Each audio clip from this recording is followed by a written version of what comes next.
Oh,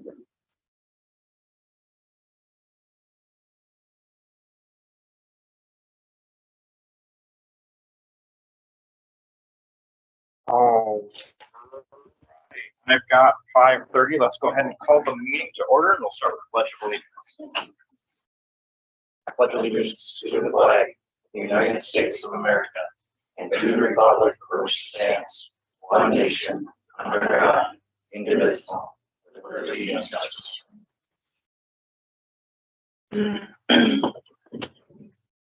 All right, moving on, Councilmember Swanson will most likely be absent for the meeting this evening. So it'll just be the three of us. Moving along to consideration and approval of the agenda. Are there any additions or corrections?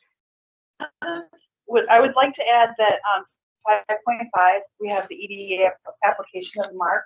And yes. I should have put a memo there from just explanation that this did come back from the city attorney stating that he's fine to be approved, and with just knowing that he needs to abstain with anything regarding his work or anything that could be a conflict of interest. So the attorney did not have a problem. So, okay. But I noticed that was on the consent without backup. So. Sure. All right. Are there any other additions or corrections? Well, I'd like to respond to, and I don't know if this is the fit to put it in the council concerns section or what it is, but I'd like to respond to the statement that our vendor, our building official made on the June 3rd meeting. I'd like to respond to that. I don't know if it needs to go under council concerns or it needs to be added to some part of it. I think that'd be an appropriate place for it. Council concerns? Mm-hmm. Okay, then that's fine. I'll leave it there then. All right. Any other additions or corrections? Hearing none, would someone like to make a motion to approve the agenda? So moved. Motion by Kyle. Do I hear a second? Second by Dave. Any further discussion? Hearing none, all those in favor, please signify by saying aye. Aye. Those opposed? Motion carries. All right, next we'll move on to public forum. This is an opportunity for citizens to present items to the council that are not on the agenda. Each presentation is limited to 3 minutes with a maximum of 15 minutes set aside. If your item needs follow-up from the city, staff will arrange for that. If you'd like to step forward for public forum, please make your way to the podium and state your name and address, and council will hear your concerns. I will ask again, if anybody would like to step forward for public forum, please make your way to the podium. And I will ask for a third and final time if anybody would like to step forward for public forum. Hearing none, we'll move on to item number 5 on the agenda, the consent items. Discussion, would someone like to make a motion to approve? I'll make a motion. Motion by Dave. Do I hear a second? I'll second. Second by Kyle. Any further discussion? Well, a couple of things that I generally don't spend a lot of time on checkbook. And was that in part of this? That was. And I did this time, so I have some questions on some of that stuff. So I could give them now, or I could wait and do another some other point. I guess it's up to. Might be worth just asking them now since it's on. Okay. One of the things, and this goes to, I don't know if it goes to Nicole or whatever, but when I was looking through the budget year to date on the legal expenses for each department, it looks like most of the departments are maxed out. Is that pretty much what you see, or Are you talking about check the year-to-date budget? Yeah. Okay, well, it just, I don't need it tonight. It was just a question I had. I looked at that, and my concern is I know we've had a lot of stuff going on where we've had to go to a lawyer, and I know Marcy's good about telling us, at each agenda what, when some of these things are paid, but I don't keep track of exactly on where all this stuff goes. I guess I was just wondering as far as a trend, are we relying more on attorneys? I thought we were relying less on attorneys. Oh, there's been a lot more this year. Okay, well, then you answered my question. Yeah. Nicole, you don't even have to look. I can add it up too if I wanted to take the time to do that, but I just, And that was mostly through council direction too. okay, I guess before I'll we, take the credit for that. before we jump off the question, does that merit consideration for if we should bump up the budget for next year? That was my next. Totally plan to do that, yep. That was my next comment. Thanks for bringing that up. I just looked at that, but not only just that line item, but I looked at some other ones and Jason, I'm not picking on you. Looking at that department, I know you've got a lot of revamping to do when you get your chance to handle that one. And good luck, because that's way out of whack. And in my estimation, So if you want to make a note of your questions, we can address that. You can send it through an email or something and we can get answers for you. okay, well, I could do that. We don't have it in front of us to give you. Yeah, no, okay. Answers, so. Okay, fine. I got about 3 other questions, but I can do that. I'll put it all in the email and send it. It's to about 3 other departments. So, I mean, everybody's gets a little piece of the pie. And I was trying to be fair. I don't think I gave anything to Tom Elliott. I'll have to look this up. All right, that covers you. That covers that. All right, we've got a motion and a second to approve the consent items. Any further discussion? Hearing none, all in favor of approval, please signify by saying aye. Aye. Those opposed, motion carries. All right, moving on to old business. Item number 6.1, request for council action, beach backwater vegetation removal project.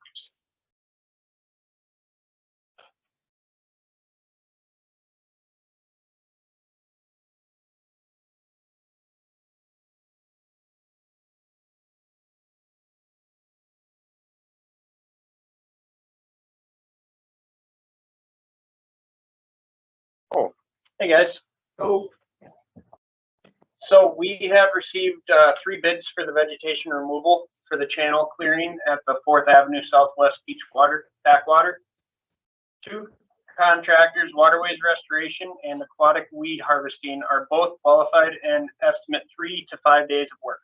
Midwest Amphibious Equipment also bid, but their mobilization cost alone is about $20,000 just to bring an excavator on site, bringing their total to $123,000, which is far beyond what the smaller project requires.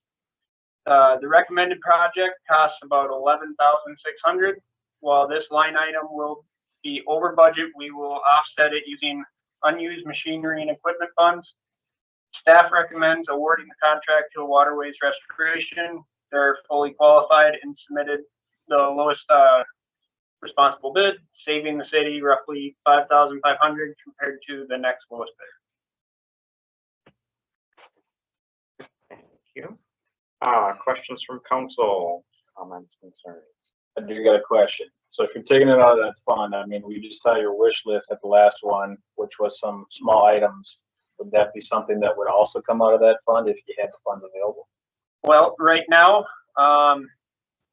not having, like I've said before, not having had the chance to make my own budget, I'm working with what I got and what was thrown at me at what time. This is an issue that is stormwater that is just kind of destroying his park and making it unmanageable. So it's a team effort to be able to get this job done. I think that we could budget in the future for some of the things that we need, but right now I'm just taking care of some of the problems at hand, because that culvert needs to be made bigger as well on top of this dredging project. So, that actually affects the road that you're in charge of. yes, sir.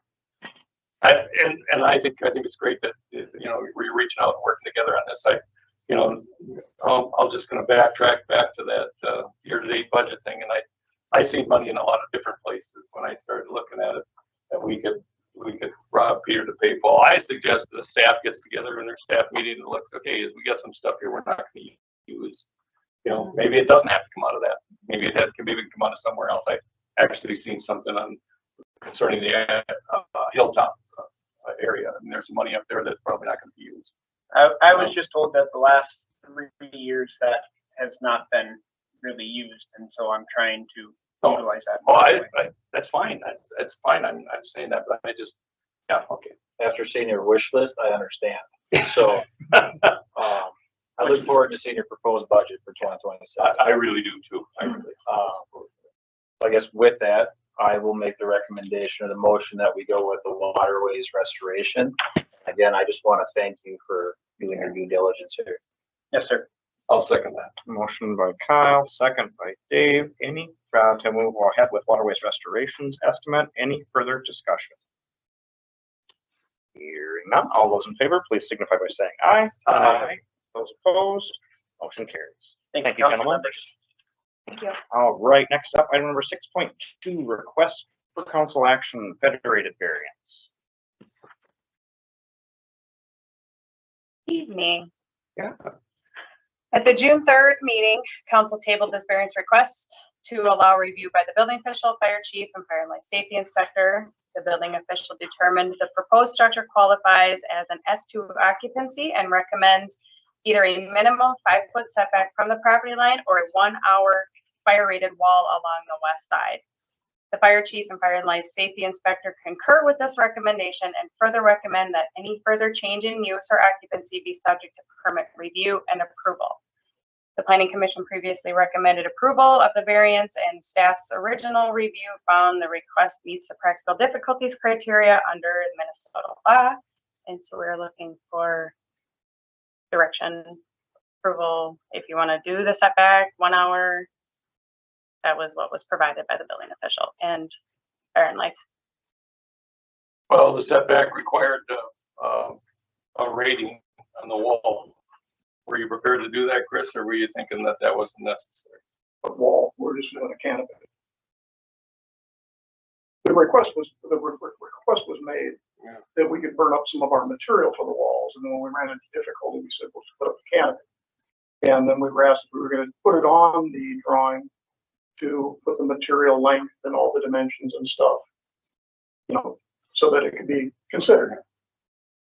Which was odd because nowhere on the drawing, which has already been approved by building inspector and everybody else, has there ever been any material spec for the roof? As far as anybody knows, we have nothing. But yet it was approved. So Well, I'm just, at this point in time, we're just prepared to put a canopy over the truck with no sidewalls. okay. Well, I'm just going by the memo that came from Rum River, Chris, and I understand. I don't know if you read that, or I'm guessing you would have got a copy of it. I hope you would have got a copy of it. I did. And it said, in my opinion, either a 5-foot setback or a 1-hour rated wall would be completely code compliant with no concession or concern for future potential hazard due to the building being placed on the railroad property. So, If there was a wall, right? And I guess I'm a little confused. I apologize.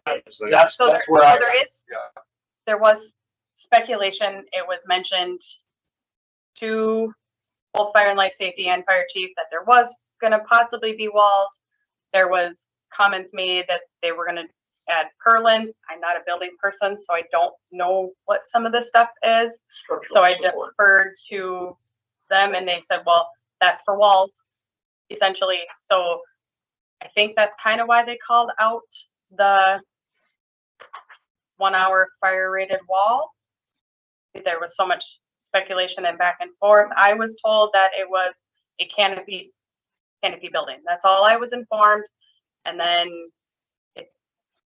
conversations with Federated and our fire chief and fire and life safety inspector and building official, there's potential for walls. I think that's where this is coming from. I did supply the email in there about that. I read those. Would moving it, remember from when we discussed this at planning commission, that moving it 5 feet forward allow you enough room to It's get gonna the be truck tight. in? It's gonna be tight because we're running 3 semis through there. And there's a risk for hitting the building. There's also getting snow removal. I mean, we don't need to be right on the property line. We just need to be back as far as we can get to allow for safety.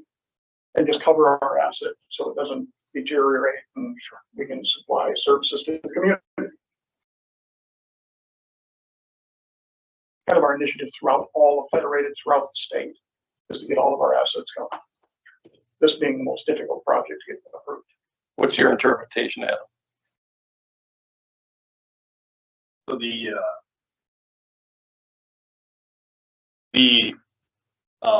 precedent had that we kind of went with the 5-foot setback as a requirement. Past precedent has been set that we've been able to reduce that requirement if we've increased the fire rating on that exterior wall assembly previously. We've done that on other projects. So that's why we put in there that stipulation. If you want to remove that 5-foot setback minimum to 0, we're asking for that minimum 1 hour fire rating wall be put in place. If, and for whatever reason, that property to the west never wants to put anything on that structure, it's got some minimum protection there. Yeah, we'll address that when we make that decision, what goes on that wall.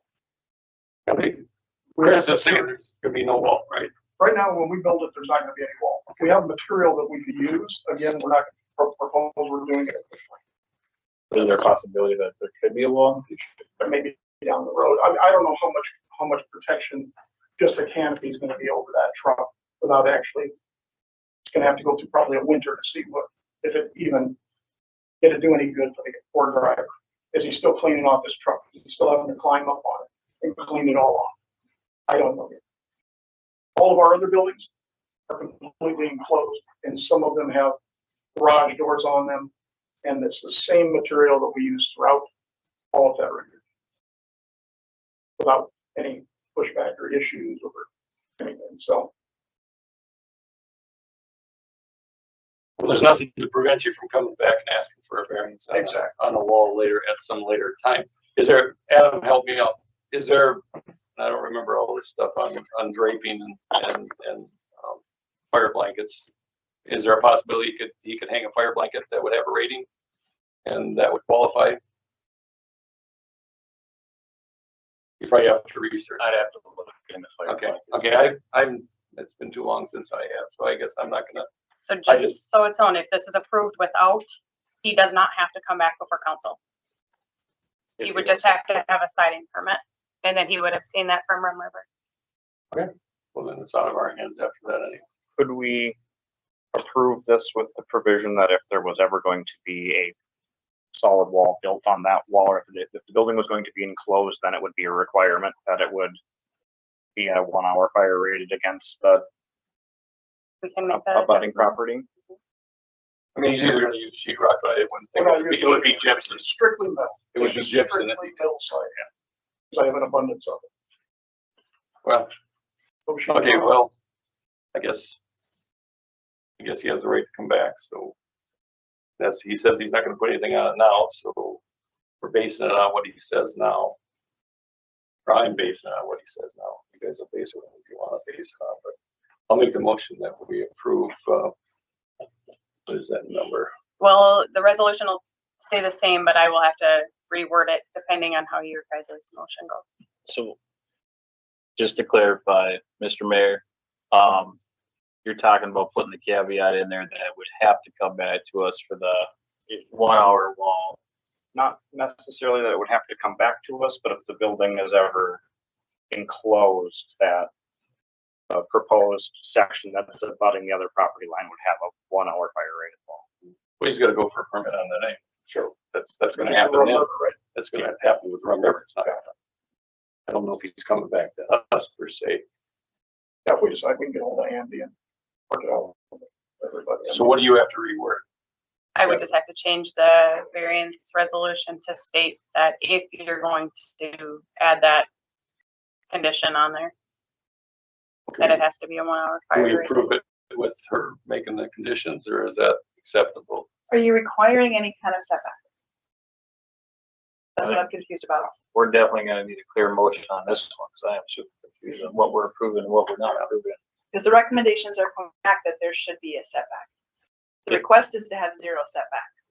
So we need to be very clear on this. If there's a wall, but the interpretation was, when we last discussed it, because we weren't really sure what was going on, is that there might be a wall. And so the interpretation was to have a 1 hour fire barrier. You're saying that there's only a canopy. Only a canopy at this time.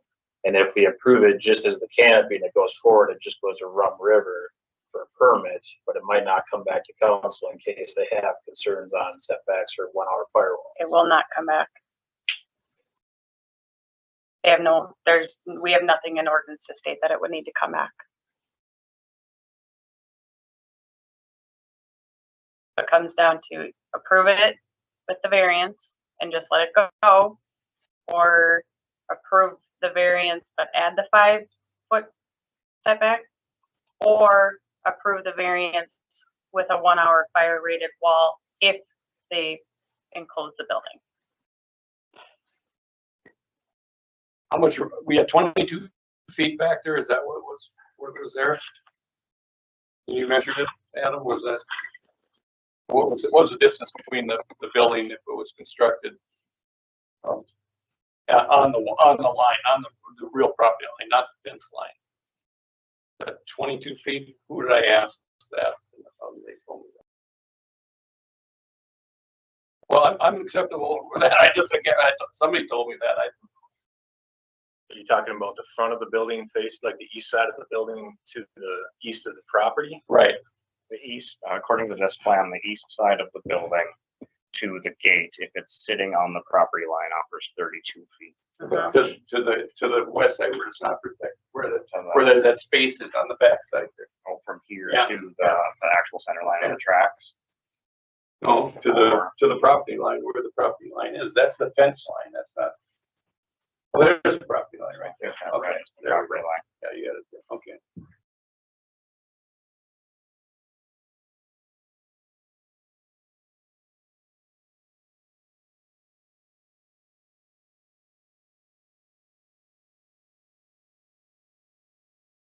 No, his note back to us isn't that clear either. I guess I'll throw it out there and say, personally, I'm okay with the no setback provision, open canopy, and provision that if it's ever enclosed, that it's gotta be 1 hour fire rated. I'll just throw that out there and say that's kind of where I'm sitting at, because I really don't wanna make you try to build a structure and try to thread the needle every time you're trying to pull a truck in and out of there. That's. Appreciate that. Yes, just as they're in the room, I guess understanding what's going on, Mr. Zemek and Keith Miller, what is your feelings on this matter? Is that thought process of the mayor okay in your mind, or do you want to see something more in place here?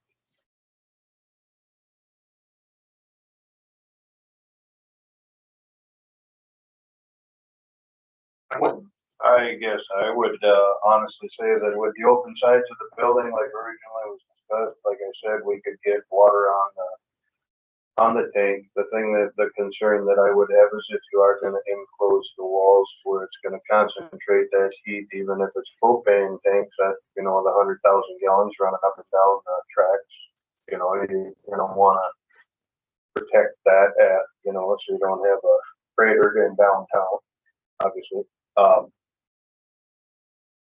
As long as it was open, I don't think there would be any problem in my eyes. I guess The only future aspect that you'd be looking at is if they did leave that open, and if in 40 years that property, the tracks got shut down and somebody was gonna try to develop that property, then whoever was gonna try to develop that property could be adversely affected, because they're gonna have to abide by a greater setback for, depending on the type of building they're gonna try to build. you're saying if the tracks went out. I mean, they go up to North Branch now, they used to go to St. Paul. I think, what you're saying, I would add to that if for some reason you go for the permit to enclose it, then we're gonna want some gypsum or something against that wall. During the permit process, I wouldn't approve anything if I was here yet. We just have to have I know, but I'm just, I had to abide by that on the building that I built, and I had to put gypsum on it. And I thought it was silly too, but you know, maybe it's a good thing, because if it does, it will keep protecting neighbors' property, so. I guess, I'm gonna go ahead and approve that. Resolution. What is it? I gotta get back to my other program now. Oh, it's, resolution 2026-30.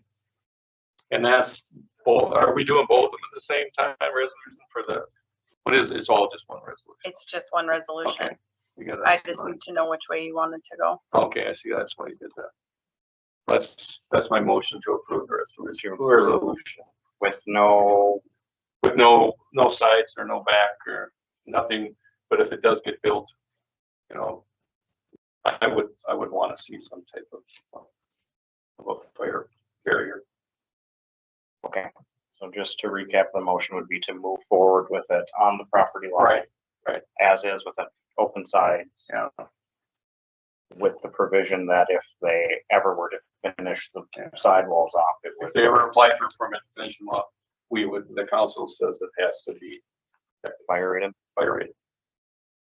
At the time, the council at the time, maybe the council in the future might not. All right, we've got a motion from Mr. Hill on the floor. Do I hear a second? I'll second. A second from Mr. Palmer. Any further discussion?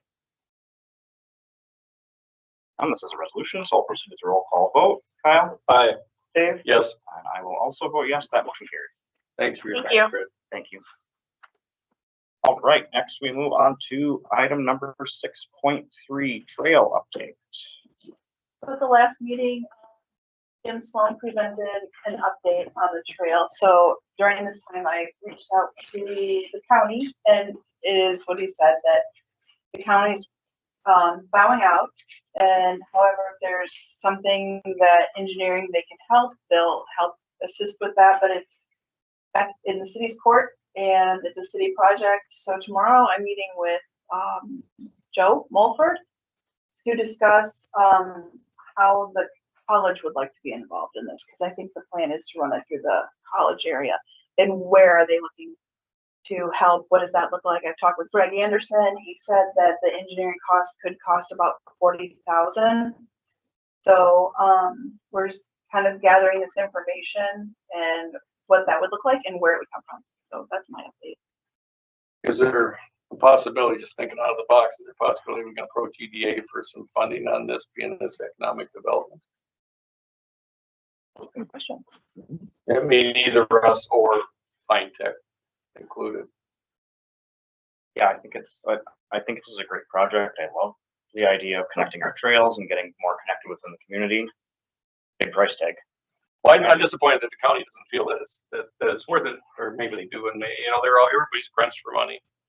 And maybe, this is one way of going around that we're looking for things to stimulate the economy in this town, and I think. Well, back when we met in Yeah. February, March, the county had stated they knew of great funding. So, but what I learned is with the funding comes lots of hoops and time, and you want to see it done. So I kind of brought it back to our court. There's some grants I saw that may be worth investigating. I feel like Blue Cross Blue Shield has like a healthy living grant that I've seen. I've seen random pop-ups on Facebook over the past few months, but I wonder if we should just start looking at grant opportunities. If we had a grant that was going to cover some of the costs, that would at least allow us to phase it out and get it, Get the designs Get the done project and then moving. start. Yeah, I agree. in my opinion. Yeah, see, you're gonna see Mr. Mulford too. Tomorrow. Mhm. Right, and with his conversation and possibly,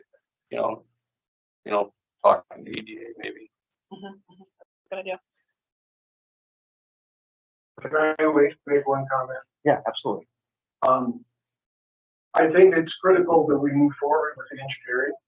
And I think Marcy will find when she speaks with Joe that he's willing to share in the process.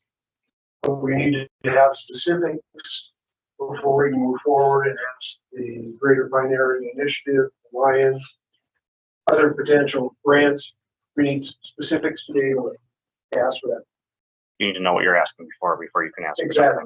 something. And also that discussion has gone on at council already in terms of budget. budgeting is done, so we can proceed with construction. Once we're able to know what the actual costs are going to be. Do we have any idea of what the timeline would be for the engineering plan? Oh, for the plans? Yeah. No, he made a comment that, Greg, that it's been done before, and that like That was done fourth though. the It was surveyed. survey, or yes. It was not engineered, We get a, but it should be a relatively simple process. We're not looking at a lot of earthwork that needs to be done in preparation. And the county engineers are saying, make it simple. It's basically laying down a sheet of asphalt and go from there. We've got the details in terms of where the survey indicates what the property boundaries are located. It should be a simple process. I'm actually meeting with Greg tomorrow too on the Quick Trip stoplight, so I can ask him about this too. Would the county engineer have the same budget of $40,000 approximately? Because we still are a member of Penn County. Yeah.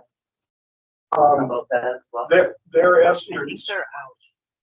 Their estimates were similar to what Greg Anderson said. If the project is $40,000, it's roughly 10% for engineering. I think you're right as far as the simplicity of it. I think, the major work is that intersection or the crossings, and that's being done right now. If anybody's been by there, you've seen that. It's a nice feeling to see that at least that's in the works. Yep. So, we just got to connect to it. That's the major piece right there, and that's going to be a little expensive. we have the $100,000 question. Do we have somewhere $40,000 that we could push at this year, or is this a budget for it next year? And if it is 40, the college has said to Jim that they're willing to contribute. So that's hopefully tomorrow I get a more specific number and see where that puts us and where we could find it. Sure. So what are we looking for today? That was just an update, sorry. Okay, that was an update. Okay. Perfect. Any other comments from council? Hearing none. Thanks, Jim. Thank you.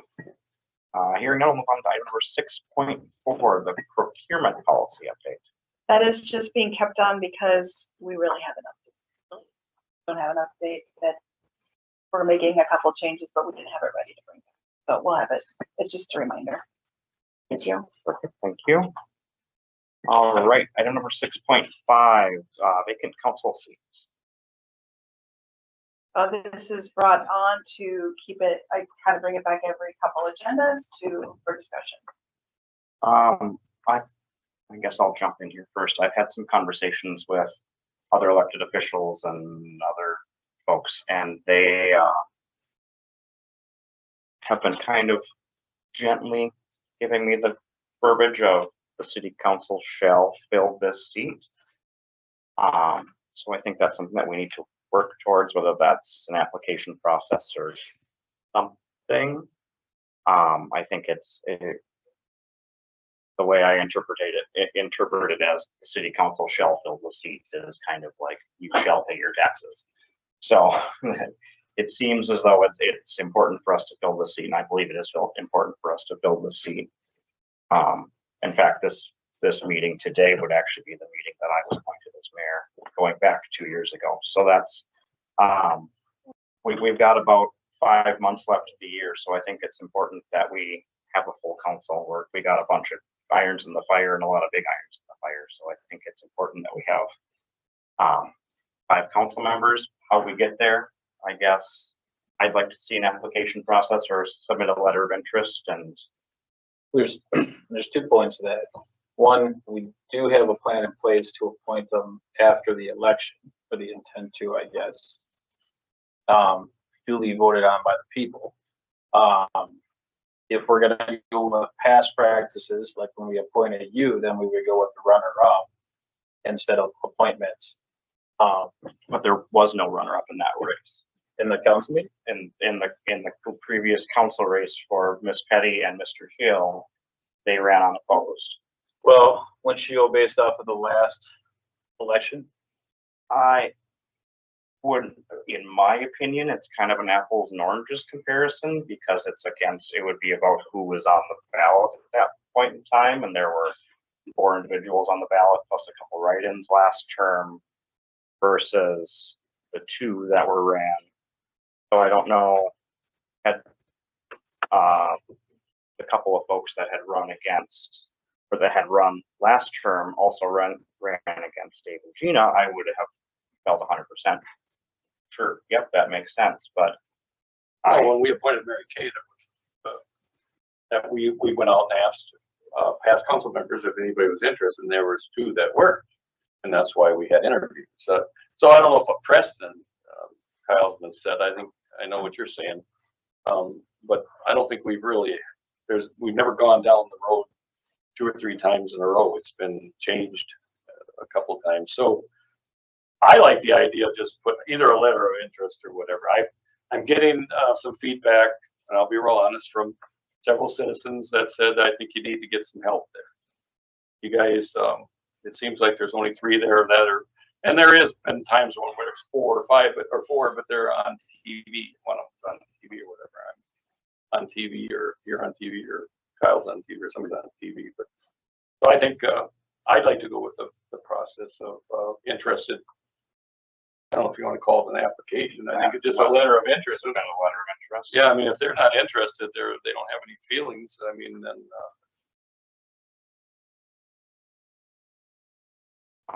So that's what I would go for.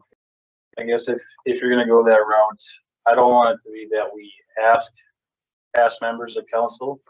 And I think that it needs to be consistently fair across the table, because there was concern that past council members were given different priority over just regular citizens that were coming in. Right. That's why I said we've never been consistent. So I think it's important we just they're going with the letter of interest in this group, and what they do after us, that's whatever they do. If they're not interested, even if they're a past council member, Kyle, and they want to throw their name in, Gina, no. That's just because you're sitting there, I'm saying. You're on vacation, okay. And that's fine, but they should all have to go through the same process. Right. No special treatment. Everything is fair. Yeah, there you go. And I don't know how long of a timeline do we put that out for? What do you think? We put it out for 2 weeks, a month, Oh, I think even a week. a week. When's our next meeting is, Give a 7-day window and July, let them come in, council can review, and decision can be made at the next. can we do this by the 1st of July? Mm-hmm. Is it doable? Especially if you ask for that. When would we do the interviews, at that meeting? We could do them after that meeting. We could hold a special meeting if you wanted to, depending on the number of applicants. If we get 3, that's not a big deal to toss into a normal council meeting. If we get 12, then that's probably something we want to Correct. have a. Okay. Yeah, I guess that's true, depending on the. Play it by ear. Okay, well, do you want to make the motion? Yeah, I'll go ahead and make the motion that we request letters of interest be returned to city administrator prior to the Friday before the meeting. So when the agenda is published, what is that? You're gonna have them pay a prorated amount of $1.75. $2, like, but they charged me $3, and I never did get a refund. Oh my word, if I had $1 every time I heard that story. I got took. I'm gonna give you your $1 back, Dave, Well, even though I wasn't here. I've been crying about that for years. Yes, well, I've heard it like 5 dozen times. Sorry, I'm just pulling up my calendar here. Okay, so my motion would be that we put out for letters of interest to be returned to city staff, city administrator, no later than Friday the 26th. Understood. Do I hear a second? I'll second it. Second by Dave.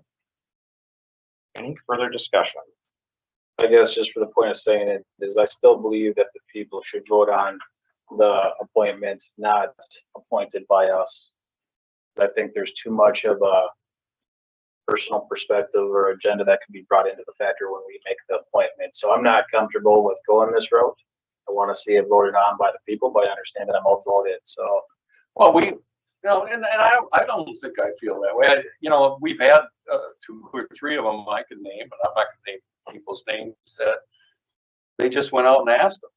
I mean, I can remember this in the past history, and so I think, you know, it's, and these people never ran after that. So, well, it doesn't mean we'll get somebody that wants to run. We might just get somebody that wants to just fill in and help us out, and that would be great. I mean, and I think, I know I sound like a hypocrite saying this, but I feel the best option would be is if we could get someone in that's not interested in running to fill the seat for, they can get their opinions, they can help round out the council and then just be done in January and go on their merry way. The first thing we do is we appoint them with 5 or 6 committees. That'll take care of it. I'm putting out for the record, I don't agree with this method. I think it should be voted on by the people. Okay, and that's perfectly.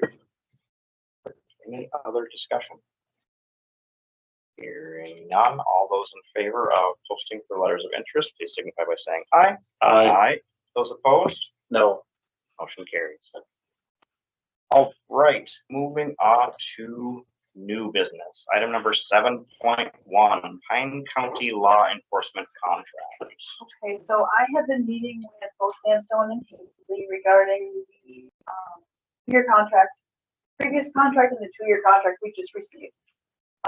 There are a few things we're a little concerned about, so we've been meeting to discuss this, and we've come up with an idea that our numbers, and we would like to see if 2 council members from each city would like to get together. We're already meeting before another meeting we have that evening. So we're just looking for council to, it's a discussion only, and how we would put our thoughts together to move forward with the next law enforcement contract. I kind of like Mr. Hill's concern last time is that I'd like to wait until a sheriff is in place before we have these discussions. And I'm also, because of your past comments, not really sure that we're getting everything that we want. There's definitely things about the contract that I don't think they're going to want to go away with. And I definitely don't want to see them in there. And I think we're paying a lot of money at this point when we just call the police department and they would still have to come. If we didn't pay and Hinkley didn't pay and Sandstone didn't pay, then they'd have to spread it through the whole county. And then it might be the best idea if everybody just quit and then let them spread it through the county. And then we come back and say, now we want to buy some time, you know, and we'll, you know, at better terms. But I think with all 3 cities and the talks that we've had, you know, I think are very fruitful. And I think, you know, we're all going through a lot of the crunches that you know, we all have the same problems and there are similar problems. And I just think for the sheriff to want a 2-year contract, and that's what he wants, and he's not even going to be there. You know, I think the new guy has a right. Well, I don't know why he would need 2 years to get his feet wet. If you know, one of them that's running is the chief deputy or whatever you want to call it, and the other one's got experience. I don't think either one of them, you know, would need that all this time that they think they need to get things going. I don't want business as usual because I don't like business as usual. I don't see when we're paying the money that we're paying out every month, and when you call and ask for someone to return a phone call, and I never get a phone call back, and I'm a little bit irritated about that. And then when we ask them, they say in our contract they're supposed to come and give us a report. Well, if you can't give it to us personally, can't you give us a piece of paper? Why can't you send a piece of paper ahead of time? And if you come there, that really is nice. We get a little bit of cream on top of the coffee. But they don't even bother. And I don't know. To me, it's just arrogance. And I just think that sometimes certain parts of our society get in their head that, you know what, we don't have to do this. You know, if they don't like it, what are they going to do? You know, we're only the show in town. Well, I'm fed up with it. Up to here, and I, to me, if we had $5 million, I think I'd go hire our own sheriffs, our own police department, because I think we would at least have some, you know, and I've noticed that lately, I don't even see a car around town, and that, I'm at home all the time, I'm retired. I should see something flying by my place once in a while, and I don't. So, You know, if we annex, we'd have more reason to start our own. I'd love to do that, I'm still on board with that. I know you want committees, and I'm hesitant to have a committee just to meet for all the things that we want, because I feel like all the cities are probably already under the understanding of what they want. I don't think we're gonna get it from the department or the sheriff's department.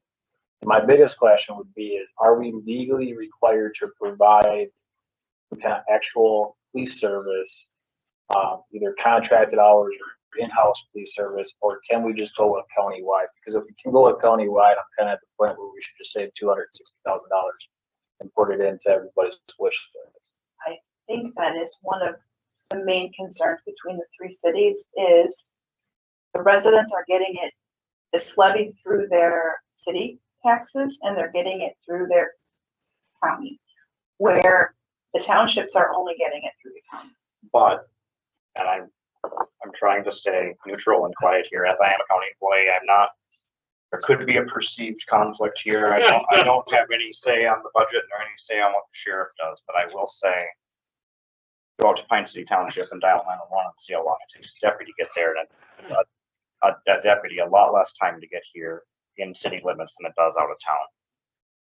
That being said, I do also agree it's kind of a kick in the pants to pay for it with my county taxes and then pay for it with my city taxes. That also being said, if we are truly getting 8 hours of service a day, we're basically paying for one shift of a deputy, which when you add in para and add in their car and you add in everything, we're actually kind of getting a deal at $280,000 a year. Those cars are $60,000, $75,000 a piece that are rolling around town. The deputies, $80,000 a year before insurance and para and things like that. So it's a lot of money. Well, he threw in some more stuff too. He threw in the fact that, you know, they need time. We have to, our hours have to go for him to go to court. We do that before anyway. They were doing that. So, I mean, but they added that to the contract. You'll notice they're not even stating days, it's just Right. hours, so there's 8 not even hours. a guarantee. Yeah, they changed all that. Do we have the ability to, we have wiggle room in this contract. I will also say, I am not comfortable signing a 2-year contract. When there's a new sheriff in next year, we obviously, if we're going to continue with a law enforcement contract, have to sign something. But I would be much more comfortable with a 1-year contract. I would too. Let whoever the new sheriff is come in and explain his wants and needs or her wants and needs and go from there and reinvigorate the conversations. I think we're kind of, in my opinion, stuck between a rock and a hard place this year where we're going to have to do something. I would like to do something for 1 year. Ideally, if it were my fight to fight personally, I would say I'd like to see no more than what we've spent this year, or no more than 3% more than what we've spent on the law enforcement contract this year. And I want to see a deputy 8 hours a day. It was 6% a year. Okay. This year. Yeah, 6%. And 3%. Was it Correct. 3? Correct. One of the things that's inside the contract is that the in-town deputy can respond to outside calls. So if everybody's locked up on the north part of the county, we're still getting billed. And I'm not okay with that because we don't have that coming back at any point. That's in their contract. At this point, we're basically subsidizing, like you said, everybody else. And I'm not even comfortable signing a 1-year contract at this point unless we are actually legally required to. Otherwise, I'll just call up 911. And there's no guarantee that they're there instantly. I've called 911 and it's taken them 45 minutes to get here in town. So Well, I haven't got calls back, so it doesn't matter. You know, another thing that irritates me is the continuity of our deputies. They have to bid on this every 6 months. I believe it's 6 months. 6 months, yeah. Well, we end up with a different guy. And it doesn't say that these guys don't know what they're doing. It's just that they don't know the area. And now this is union forces this, and I'm not against union. I'm a teamster. I was a teamster. You know, it's just that what irritates me is that that needs to be looked at as far as between the sheriffs and the union saying, you know, there's got to be some other process in there that keeps this guy, if he wants to stay on, he can have some kind of a majority bid or something that he can, there's ways of doing that. I've seen that in the Teamsters. But you got to be able to, you know, keep that continuity, because right now we got a new guy and we don't know him. The kids don't know him. The people around don't know him, and it takes a while for him to get used to what's going on in the neighborhoods. And because he's been in Northern Pine County all the time, and now he's down here. And so I'd like to see some more continuity as far as the patrol. And I think it makes a difference if you got someone that goes around all the time. I think a work session between council and the sheriff might be valid. I think so too. I know that, the administrators and I are meeting, in a week or, I think in a week and a half, we're meeting again. I don't know how we put the same thing together for each council. I don't know how that went with their councils, but I know we're gonna keep meeting, and I do think we do need to get to the point where we just bring the sheriff in and say, listen, one thing I did learn is they don't get a deputy at any of their council meetings. It's been requested and they don't get it. I would say we have would 75% of the time we have one. I don't know how many. I guess there's a tricky component to that, because if we're having a council meeting and there's a murder going on outside, do you want them at the murder or do you want them in the council? Sure. I try to give the deputies as much leeway as I can if they can't make it to our Absolutely. council meeting, because there are more important things than updating the city. It'd be nice if we could get an email or a brief from it, A but report. My only point was that we do get some attendance and they don't have any. So But we're paying a lot for not a whole lot.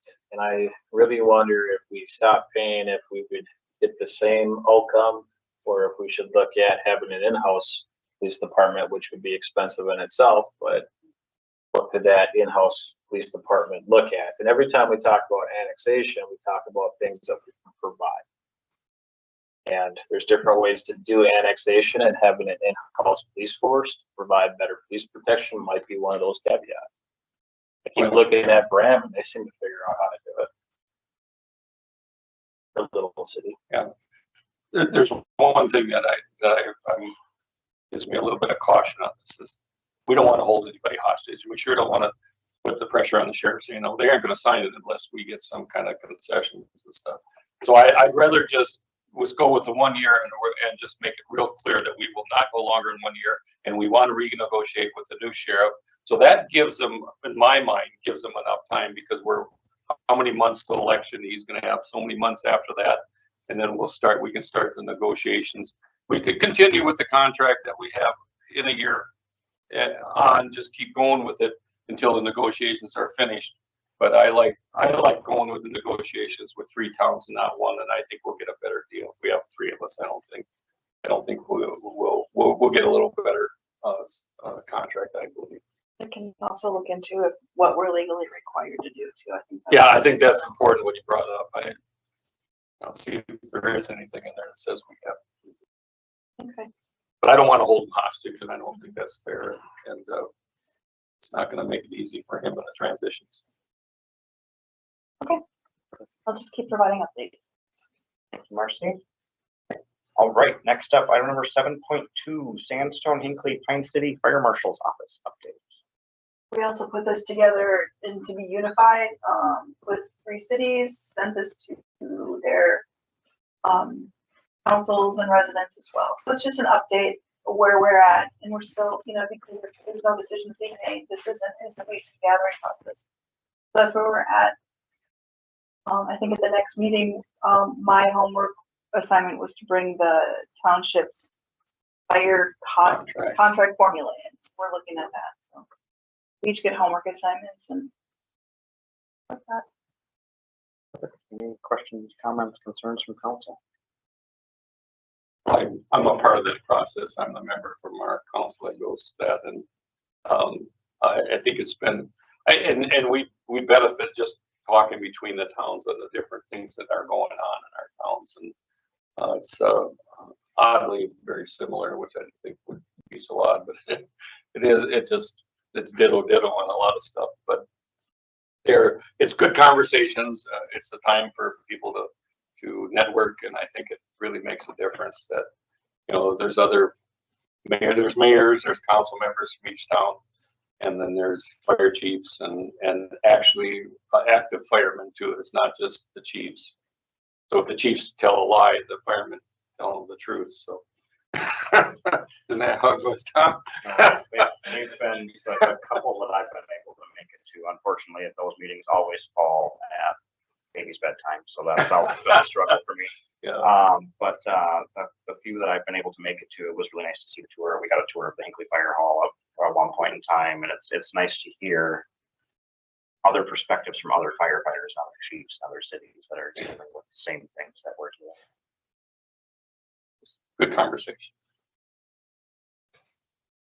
Okay. Yep. All right, next up, item number 7.3, 2026-31, resolution accepting a donation from Pine City Arts Council. This was two donations. One was to sponsor the chalk contest going on at the Parks Department, and then also to replace the mallets there. So there's two gifts. Is there an age requirement? You know, I'm 71. To do the mallets? Yeah, Chalk. the mallets I've tried. I've done those before. The chalk, I think I'm pretty No. damn good. Now, Jack Jasperson, my art teacher when I was in high school, told me I had no talent and I'd not take any more of his classes. But you know, back then they were brutally honest, and I appreciated that, and I never did take any more of his art classes. He's a good friend all of my life. Someone like to make a motion to approve 2026-31. So moved. Is that Kyle? Yes. Yep. Motion by Kyle. Do I hear a second? I'll say. Second by Dave. Any further discussion? Hearing none, as this is a resolution, we'll proceed with the roll call vote. Dave?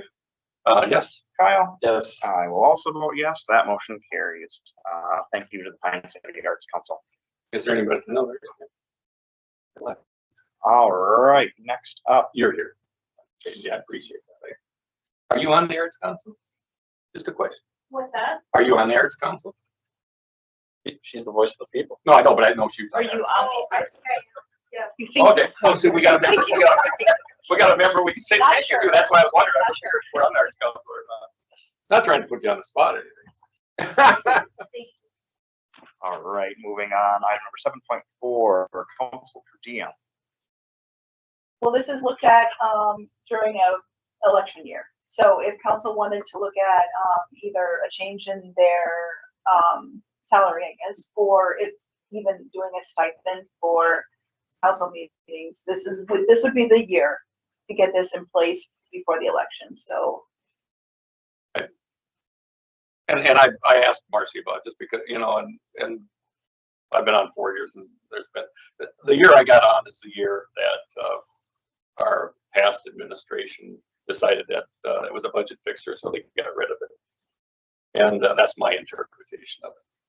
And I'm not worried about me. You know, it isn't the money that I'm concerned about. I'm concerned about how we were going to get young people that have families that are paying daycare and everything else to even be interested in this job. If anybody knows the hours that we put in, and I'm not whining about it, I signed the paper, I paid the $3, which has only been two, should have only been two. But, you know, that was my choice. But I can be real honest with you, this is not a moneymaker for anybody. $250 and they take taxes out. I almost said, just keep it. You know, it doesn't, you know, it goes into the checking account. I have to try to figure out what the heck is this thing, this debit. But anyway, that's what I'm looking at, because I think, you know, there is expenses. I just bought ink the other day. That was $70-some for 2 cartridges. And I don't make copies, you know, except for a few, because I do all the cooking. So I did make some recipes, but other than that, it's all council stuff. And granted, we got it on the electronics, but you can't write on a computer, and then I can never find it if I do. So I'd rather just have paper. I don't think I'll be the only one that goes with paper. I think I'm an dinosaur. Kyle, It would go be, ahead and be honest with me. I don't care. it would be nice to have paper copies. If I try and print something on my printer, it's gonna take 2 days just to print off a packet. I mean, Oh, I you got got- the city for it, You but got an old IBM or what? yeah, You gotta plug it into the computer and hope it hooks up. Well, I don't remember what the amount was. Does anybody remember? It was like $25 or $50 a meeting, or 25 for a committee meeting and $50, you know, was it 50 for me, but not for all of them. Right. Right, yeah, it was 50 a day. Yeah, it was, and we do have a lot of days when we have 2 or 3 meetings. It's typically turned in on like a reimbursement form. So like you would say attended planning, attended EDA, attended with the date, and the minutes would notify or verify you were there. So, I mean, it's a common thing. Now, Nicole, do you know off the top of your head? Because I remember that it was, EDA and planning were also, no, not planning. Planning was. Planning was, they used to get a small stipend. $25 for a non-council member. And there was a limit a year though. I think it was like 100 a year or something like that, or max. I only received 2. The mayor. Stipends? Or Like a reimbursement for the stipend. I can't tell you.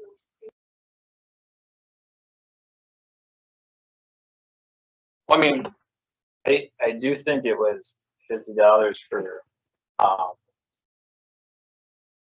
was it something fun? Do we gotta go or what? I think it was $50 for meeting. And I think she's right. It was a day though. If you had a committee meeting and a council meeting, you still only got 50. You wouldn't get it. Because councils, you guys already get salary. That's right. Okay, so it was just for the committee. and it was gotten rid of just before my first term as a budget item. I know one of the concerns was to stop council members from stacking up multiple committees and just kind of monopolizing all the committees, which is why it was always supposed to be separate or spread out better. We always separate. Nobody's monopolizing anything, I don't think. But that was one of the concerns at the time. I know we've also talked about we have given a raise in the past during my terms at one point. I think it went up $25, $50. Oh, okay.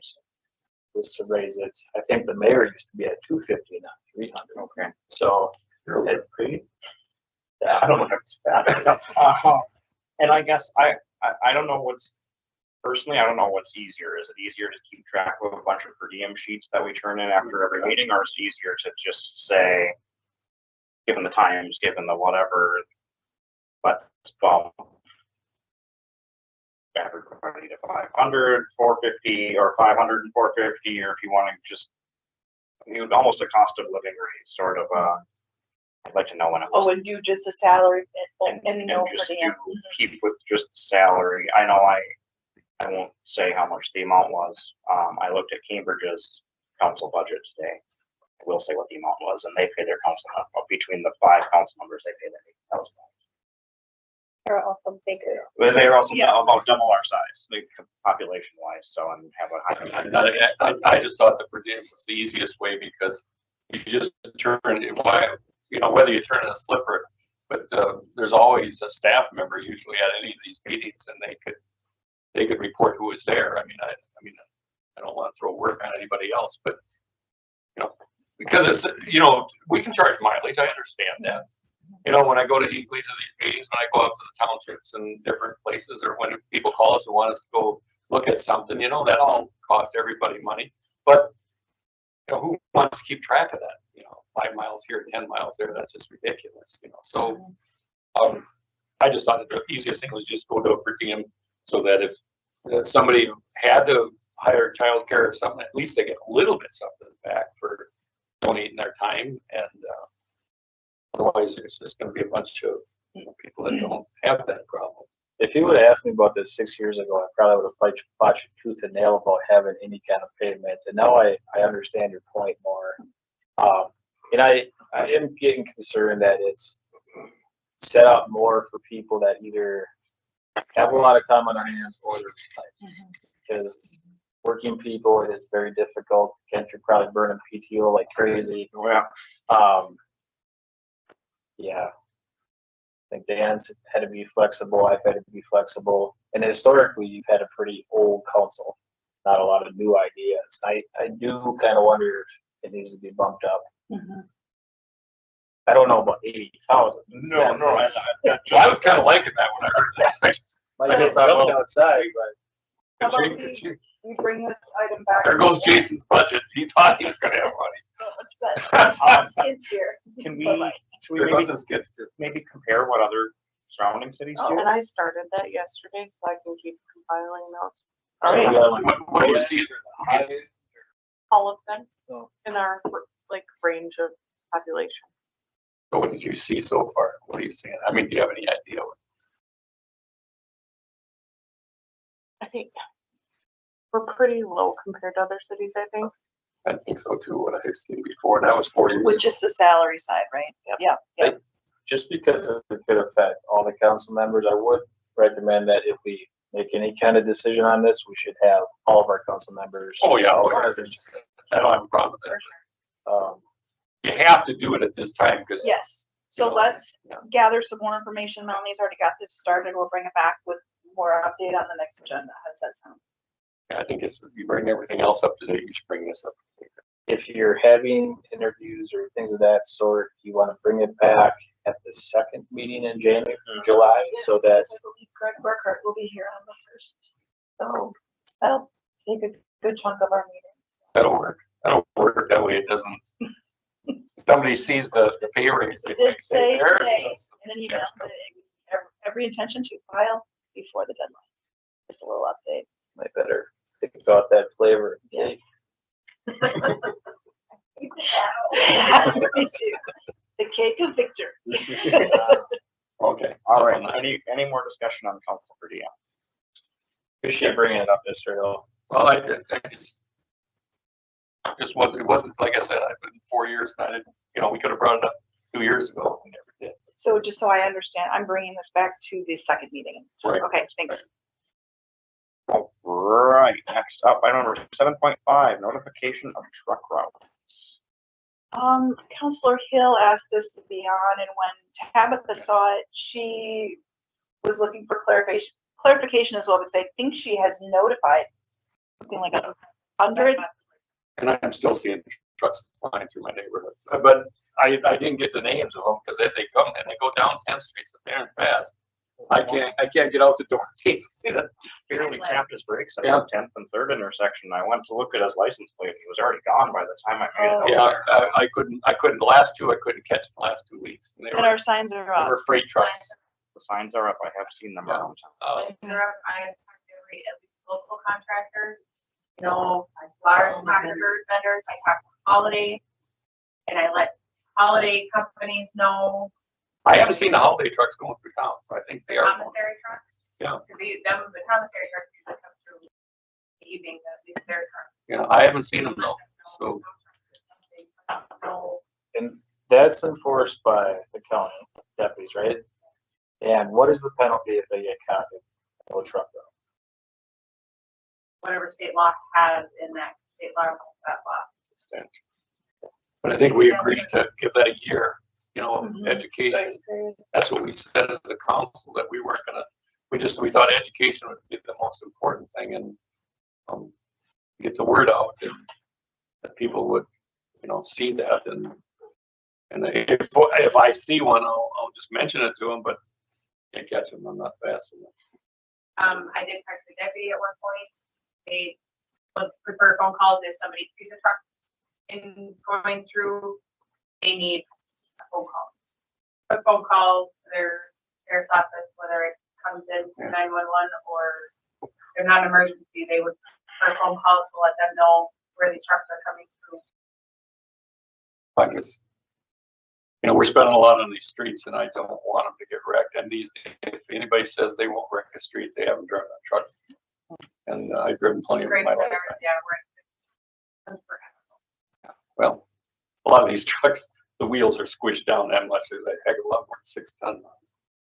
And we understand we got to have service trucks, cement trucks, that kind of stuff. I don't know, I was thinking about it, but how much does a fire truck weigh per axle? Emergency vehicles are. We have, they're exempt. Emergency vehicles, city vehicles are. Perfect. All right, anything else for truck routes? we'll keep working on that, I guess. Getting the word out, I guess. When we talk about it and people watch this, they'll know. Perfect. All right, we'll move on then to item number 7.6, approval to post Orbis property RFP. This was brought up at EDA, Yes. looking at to improve the Orbis property to make it more appealing to, Filling, grading and filling kind Yep. of was level the ground, get it ready for Hopefully more shovel ready, kind of. something kind of, yeah, get it to a shovel ready state. so Ruth put together a list of what the request could look like. Did you do this? Oh, I'm sorry, Melanie put together. So, she's, this blank look on her face. So we're just looking to see if this is something council would be interested in having posted. And see what it would cost as well. Who's gonna write the scope of work? Is that something Jason's gonna write, or is that something Greg has to write, or what we want done there, I guess, It's that's. kind of addressed in here, isn't it? Scope of work will be a selected contractor will be responsible for providing all labor, equipment, materials necessary to complete the grading work.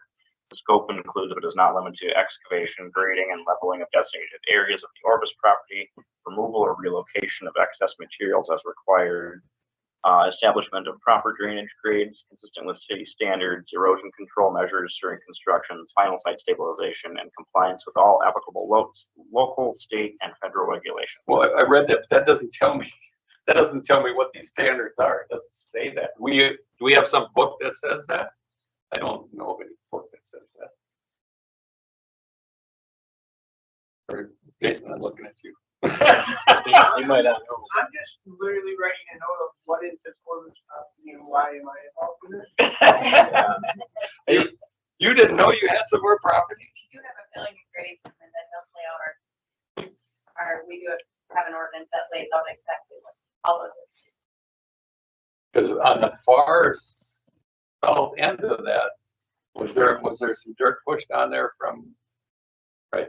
See, so, part of this problem that was created there was not it's a company that's bankrupt now, so. But part of this problem is we need contractors to go out, look at the property and give us an idea of what we're looking at financially. And my hope is that it's super cheap, but my concern is that this is gonna be very expensive. But we do need some information. It's very hard for us to make any kind of thing without going out for RFP.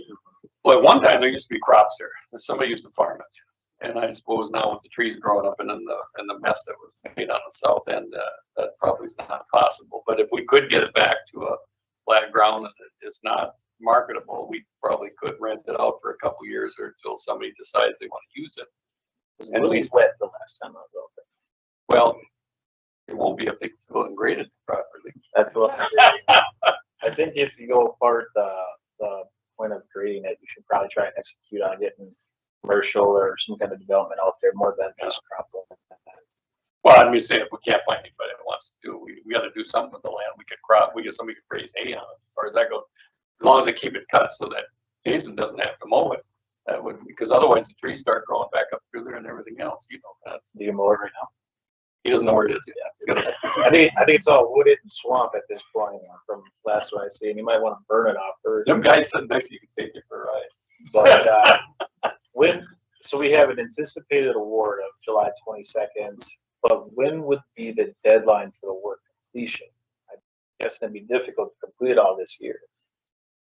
I think some of it was we just wanted to see the cost first. And I know EDA plans to take the brunt of the cost, but if it's more than what's in the piggy bank, then that's not a possibility. So it would be kind of nice to have some kind of deadline, though, that it's done in the next year or 2 years and not 10 years from now.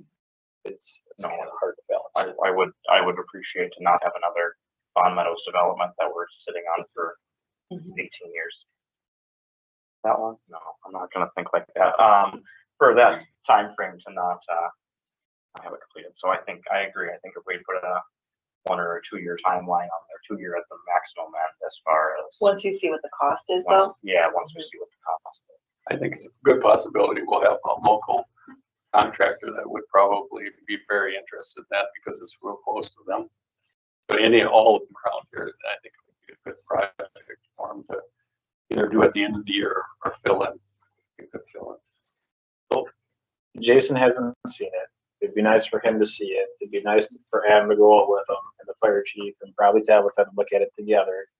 Come up with some dates. It'd be nice to award it this year, but it also would be nice to have everybody with an understanding of what you want to do. Do we want to bring this back to the next council meeting with some more hard deadline dates and you guys with a better idea of what's going on out there? I would appreciate that. Okay. A lot of wood ticks out there. Do we know what we're looking at out there? Is that all like core drilled and everything? Do we know if there's areas that are, to get this accomplished, are gonna have major? Outlet A was core drill, or the rest is not core drill. You might want to take that into account as well, because if there's too much wetland, marsh, heat, they might have to wait for it to freeze up before they can try to correct that. And how much of that is gonna need to be in wetland credit compared to buildable site? Okay. I think the four of you, in my opinion, should look at it first and then come back with a recommendation on deadlines. I think that would be a great idea. We can take the side by side up there. Not a motion to table. My motion would be to table this item until the next council meeting and have Public Works, Fire and Life Safety, the fire chief and planning come up with a plan and look at the property first, and then come back with dates. I'll second that. All right, I've got a motion to table, have Fire and Life, Fire, Planning, and Public Works take a peek at the property, get some plans together, come back with firmer dates, and present to council. And we can make that encapsulate. I think they should have a picnic. Yeah. Check it out. All right. Any further discussion? Hearing none, all those in favor, please signify by saying aye. Aye. Those opposed, motion carried. All right, next up, 7.7, possible work group to discuss township joint powers agreement study. I guess that was, I asked to have that put on just because I understand what the council, the decision the council made when we said that we were voting no for participating any further in the process, and that's the message that I took out there. And anyway, what I read was exactly what the council motion was and everything, and I don't know if I need to say it again. I don't know where I put it.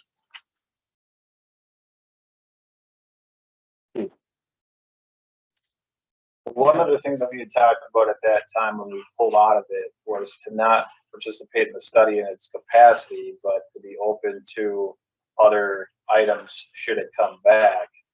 I guess, is the work group going to be a one-off situation? Is it going to be a continuation of multiple years?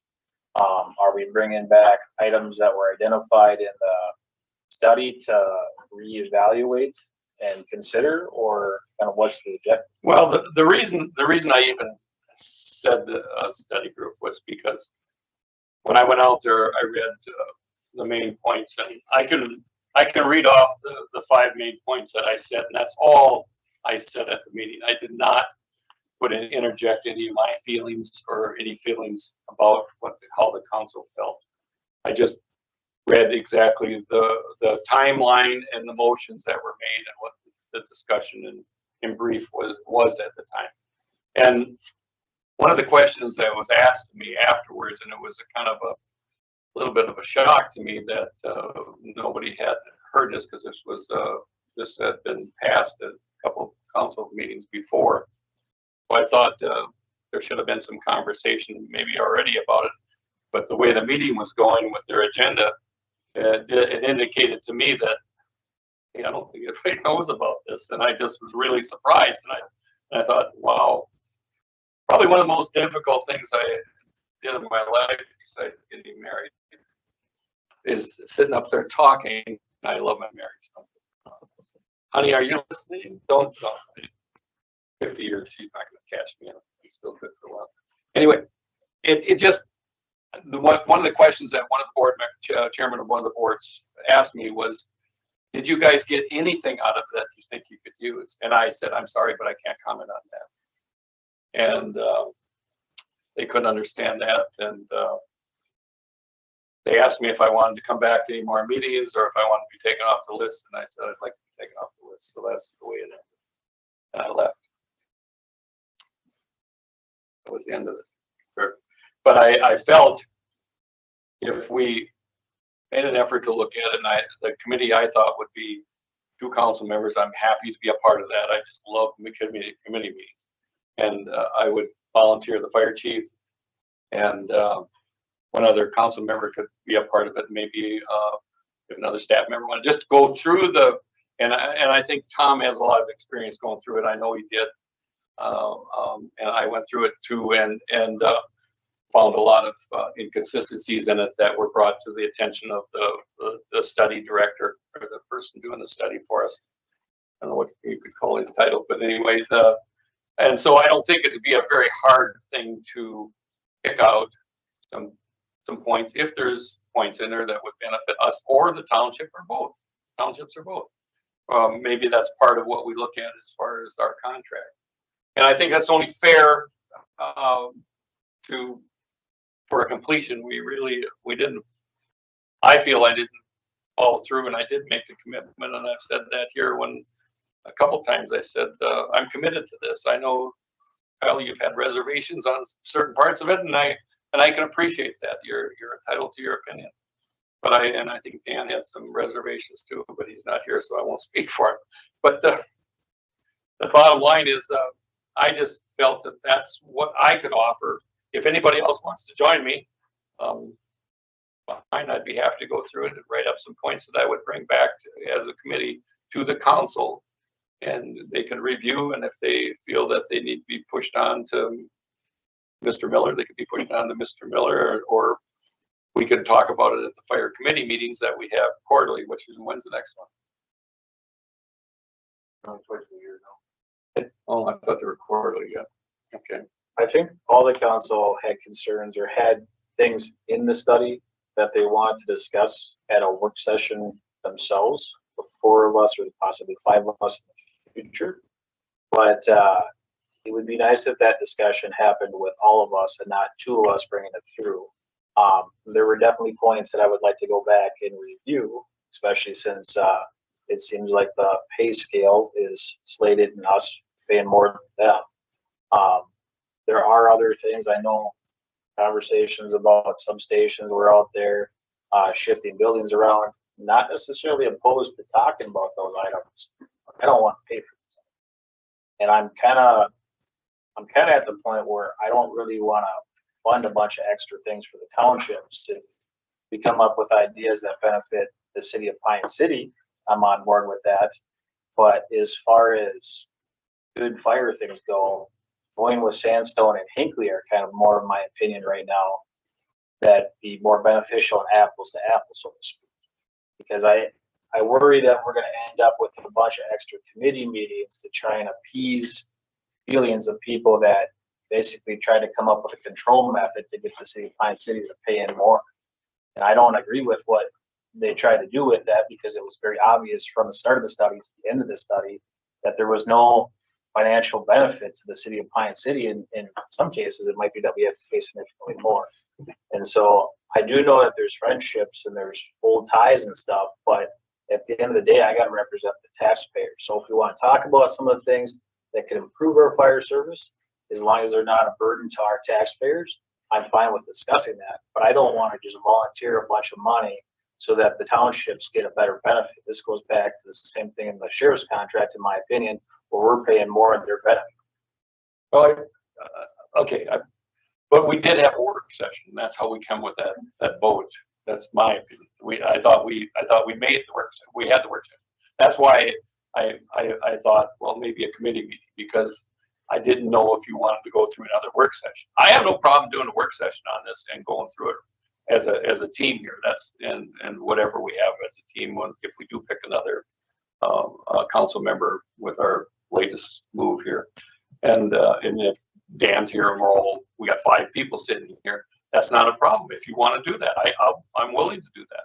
But I thought that you wouldn't want to do that because we made our vote, and the vote was to pull out, to say no. So I am always on board with the possibility of improving the service and, by, you know, a valuable asset to the city of Pine City and its taxpayers. What I'm not on board with is giving over control and us paying, which is what was outlined in the majority of that study.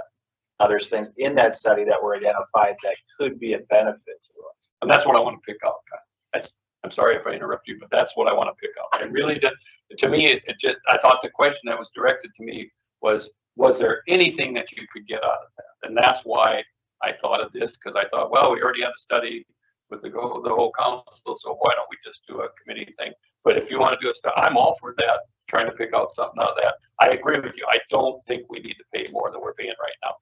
I think we've been bearing the blunt of the contract cost or the operation cost. But I just was trying to be fair. I thought that would be my way of was follow this thing through to the end. And if we see something on the end there that would benefit us all, then I guess we accomplished something. Otherwise, I got a feeling that everybody feels that they wasted a lot of time and we threw an anchor in and stopped the whole thing. So how about this?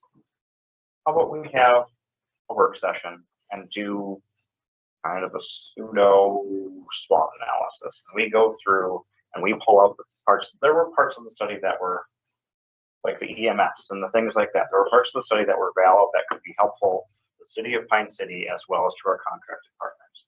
Let's try to pull out, like we're asking our department heads to do for the budget. Let's shoot for the moon, what's realistic and go through and pull things out, develop some plans as a council. Then at that point, I would say it would be probably good for us to wrap in our contracted partners and say, here's what we're thinking. Even though we said no to the JPA, that doesn't mean we don't want to work with you. That means that proposal wasn't favorable to the city of Pine City. Let's try to find something that's favorable to everybody. Well, What's that? you know, I think you're going the right way, because I think by not making some kind of an effort to, I don't like to use the word extend an olive branch, but I think right now we're not really high on the list. I think there's some folks at the township. I think there's some that are very, very upset with us, And I don't represent their taxpayers. I represent our taxpayers. No, So I'm not trying to make an olive branch just to make them feel better. If there's things that benefit both of us without it being a huge fiscal cost to us, we could look at that. But I'm not going to bend over backwards just so that they feel better about the situation, because at the end of the day, they can still go with other fire departments if they choose to. And that's not, I guess that's not the spirit of what I'm hoping for. I'm hoping for that we can develop a plan of this piece is cool, this piece is awesome, this would be great. it's kind of like the bully in the playground. You know, I don't want to be that. I just don't want to be that. We do need to remember that they are our customers. Yeah. And we provide a service that they pay for that helps our budget, which helps our residents too. So it is a. I think we have a lot to be proud of. I think our service, I've been doing this service since the mid-70s, so I understand the service and I understand the characters, and I think the people that we're dealing with now are easier to deal with than I could name off half a dozen that were a lot more difficult to deal with than what we're dealing with now. But we all have a lot of stuff on our plate. We all are trying to, you know, townships have just as many issues, or maybe not as many issues as we do, but they got a lot of big issues that are major, really pulling on these guys, and they're looking at any way they can do to improve things for their residents and to improve their budget. I agree with you, Kyle. I don't know if the study showed a lot of that. I really don't. I'm not exactly 100%. Well, I know I'm not 100% satisfied with the study. I'm probably 50% satisfied with the study. because I was very disappointed in how many mistakes there were, how many errors there were that our staff had to find. And that made no sense to me. That, you know, we're paying for this service, why didn't we get what we paid for it? I'm not sure that the officers or the township officials understood a lot of that. And rightfully so, because they're not in this business. You know, I think, you know, where I understood it a lot more is because I've been in the fire business since the 70s. And maybe you know, there's a lot I don't know about. We have a fire chief and we have other people in our staff that know an awful lot about it. So I don't know, maybe we weren't listened to enough, and I think that's part of it, but I'm not gonna try to evaluate how this thing was put together. I think just looking at how it came out is what we need to do, just to try to put some definition to this, and I just, that's my feeling. I'm sorry if I feel like I'm trying to extend an olive branch, but I think we need to, like Marcy says, I think we need to take care of our customers. I know We can claim they're a customer, but we're also carrying a lot of liability. We participate in a lot of calls, and we're carrying a lot of equipment that is specific to operating in the townships. And if we got rid of the township contracts and went down to the city of Pine City, how would that impact our taxes? Could we look at putting the liquor store money directly into us? How would that impact us? So yes, they're a customer, but are they paying the amount that the service is providing? Because it seems like the fire department carries all the liability, the city of Pine City. We're reinvesting liquor store money to make them feel better. And we're putting in money like the ladder truck where they didn't want to participate. And I'm guessing that when we get the ladder truck, it's still going to go outside city limits in the event that we need it. They're not paid for. So to say that they're not getting a lot of benefit from us providing the fire service is not fair. At the end of the day, our taxpayers are still sitting there saying, why are the townships getting a better deal and I have to pay more? Why am I living inside city limits? Why should my taxes go up? Well, they're out there, they don't have to pay as much. I think in my opinion, the spirit of the fire study is kind of very similar to the spirit of the sewer study. I want to support our neighboring townships, our neighboring communities. I want to do what we can do. But it needs to be fair on both sides. And I think that's all, in my mind, that's all I'm shooting for, is how can we be the best fire department for the city of Pine City that we can be. If we're the best fire department for the city of Pine City, we can be. That's just going to flow over to any contracted service by same with the water and sewer study. If we're taking care of business and getting everything done, and payments are equal across the board, and everybody's happy, I think that's important. But when all of a sudden one side is paying more money, or one side is paying less money, that's where we're running into these conflicts in this. So if we can normalize everything into my happy rose-colored glasses world, I think that's going to solve a lot of problems. But getting there is going to be. Well, another equation of this whole thing that's very important is the formulation of how we charge. That's been a bone of contention as far as back as I can remember. And that has to change. And I know Chief Miller's tried his darndest to get things clearer and clearer. But, you know, in the past, some of the administrators we had didn't always agree with the fire chief. And as far as they were concerned, no, they're going to pay it, and that's the way it's going to be. This is the way we're going to set it up, and this is the way we put the formula out. If they don't like it, that's just the way it is. I don't like that. You know, take it or take the highway. I just don't like that attitude, and we've had too much of that over the years. And I think we've got a change going on now, and I think we can. You know, I think we want to make it, you know, transparency, very transparent. We want to make it fair. And I think that's the important thing. But yes, we want to protect our taxpayers too. Kyle, I agree with you. But, you know, they got to be able to see what they're getting for their dollar. I mean, none of us go into a store and buy something and don't expect to get what we're paying for. I mean, that's just the way it is. Got an analogy, but what the heck? Getting late. Okay, perfect. Do you think, can we bring this back? Do we want to schedule a work meeting now? Do we want to schedule, should we throw this on the next agenda to schedule a work session to fine tooth comb it and pull out the parts that maybe each individual council member.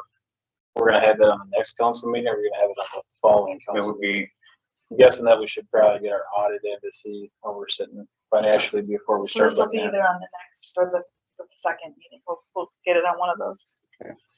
Don't put it on the second, my thought, because I think the Yeah. first is gonna be busy. I think you're right. I think all you wanted to do was schedule a date. So that wouldn't take but a minute. Okay, I can do that, I guess. perfect. Any other discussion about, item number 77? Hearing none, we'll move on. All right, item number 7.8, open meeting law, serial meeting, code of conduct, and access to city attorney. This stemmed back to the fire study and council's decision. So I believe there was a disagreement on the process of relaying council's vote to the committee. So I sent an email and it triggered a response from 2 council members that open meeting law may have been violated or a serial meeting could have been created, as well as a request to access the city attorney. So a special meeting was called. We couldn't obtain a quorum. So I went to the city attorney. His recommendation was, I sent him all the emails as well as my email to council, and he said it's great. I should have omitted, even though there was no vote, the vote had already happened. He said that it's great. There was no clear violation, but he said to rectify this, throw it on the agenda, make it public. So my email is attached, as well as Charles Smith email, and then a memo from the city attorney saying that our contract specifically states with Flaherty and Hood that the city administrator is the point of contact, and that is how it's typically done unless there's a strong mayor. And So there's a couple components to here. The admin update was that you were gonna cast a vote, which the motion to go away from the study, not give any authority for a motion of the vote at the townships. It didn't even come up with any kind of legal language on how it's gonna communicate it back. But if Mr. Hill was, I didn't vote. if Mr. Hill was already the representative for the city on that committee, there was no action taken in that motion to remove him or bar him from going to that committee. It's just the only motion that was made was that the city votes no. There was on the committee for conversation, but there was no authority given originally by putting them on the committee for giving a vote of whether or not we were in or not. That wasn't covered in the motion. The motion itself was just to move away from the study. The motion that was made was that the city's vote is no. that's all. it was. Yes, but there was nothing in there to communicate that back to the committee. But there was Or nothing to there to prevent that from happening. He is a That committee is the member. concern. He has been So- a committee member that has been relaying information from the council from the beginning. So it is, But your admin update was to cast a vote. so For- my wording then was probably inaccurate because Right. what my intent was, is that he was relaying council's consensus, the unanimous vote they made. And he was the one to relay it because he's been on the committee. So I apologize if my wording, that wasn't my intent. My intent was that he was going to relay all of council's vote as the person who's on the committee. She tried to get Charlie Smith to do it, but he wouldn't do it. I'm just saying it wasn't in the original motion. On how it was gonna be communicated, I think we've had a lot of motions that are kind of weird on how they go about. We look at the dredging and that was quality, not lowest service. That was a weird thing in the motion where we had to keep bringing it back.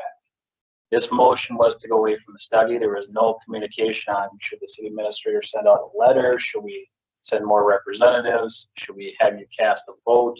There's nothing in the motion. Right. So the Yes. question was what right there. The second part of this that opened up is that apparently 2 council members had concerns and 2 council members were against it. And that's where it got into the gray area where it's almost a 2-2 vote in an email that's not open to the public. So I'm happy to see that on here and that got addressed.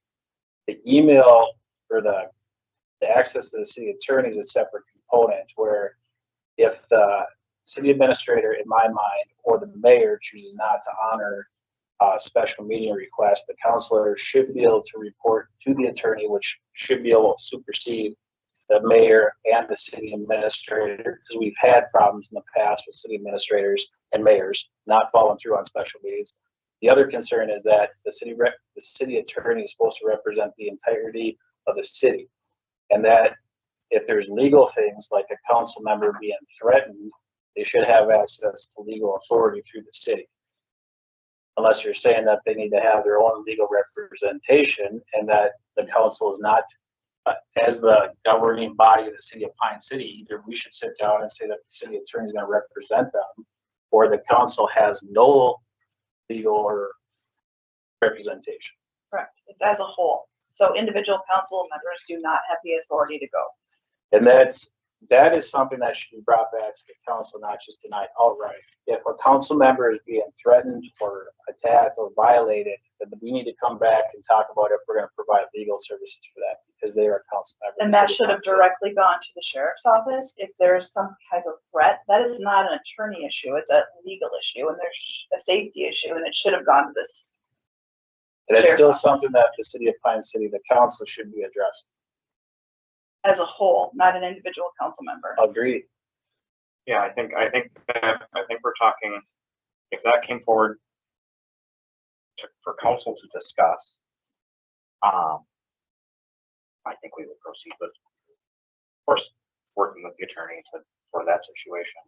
But just as I can't call up the attorney and say, hey, this is what I'm thinking today, what are your thoughts? That's not the way it works. I funnel everything through Marcy. I funnel everything through the council meetings.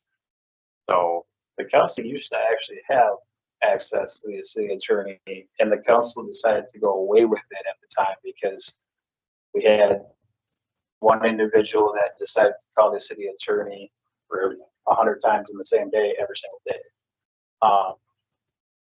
But the council, the trouble about not having any kind of access is that if there's a violation going on where there's a gray area and it's not being relayed to the city attorney, because if like I said, if there's past city administrators that didn't think rules apply to them, weren't going to be enforced out, then it opens up an area of loss, I would think. And that's where you'd bring it up in the council meeting as a whole. And if it's a personnel issue, you do it in a closed meeting where the attorney would then come represent you as a whole.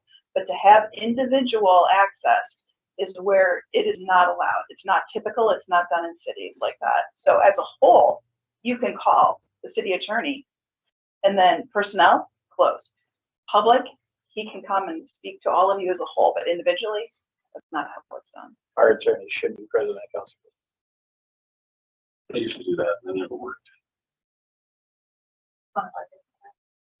Yeah, it's, and there are some cities that do. Some cities do have their attorneys sitting there all the time, but it's very expensive. And most of the time, the attorneys say, I don't need to be here. They're sitting there for one purpose, to listen to see if they hear one word. That's, oh, there's the word. No, we can't talk about that. You know, it isn't worth it. It really isn't worth it. Their access is, especially nowadays. Back then, you know, you didn't have the internet. You didn't have texting. You didn't have any of that stuff. And that was probably a big deal. Right now, you really don't need that. I don't think you need it. And this email raises concerns because it's a gray area for chain communication. You talk to the city attorney, but if you decided not to talk to the city attorney, would we have been in a gray area where we would have violated open meeting? Because at that point, you're basically got a 2-2 vote in an email.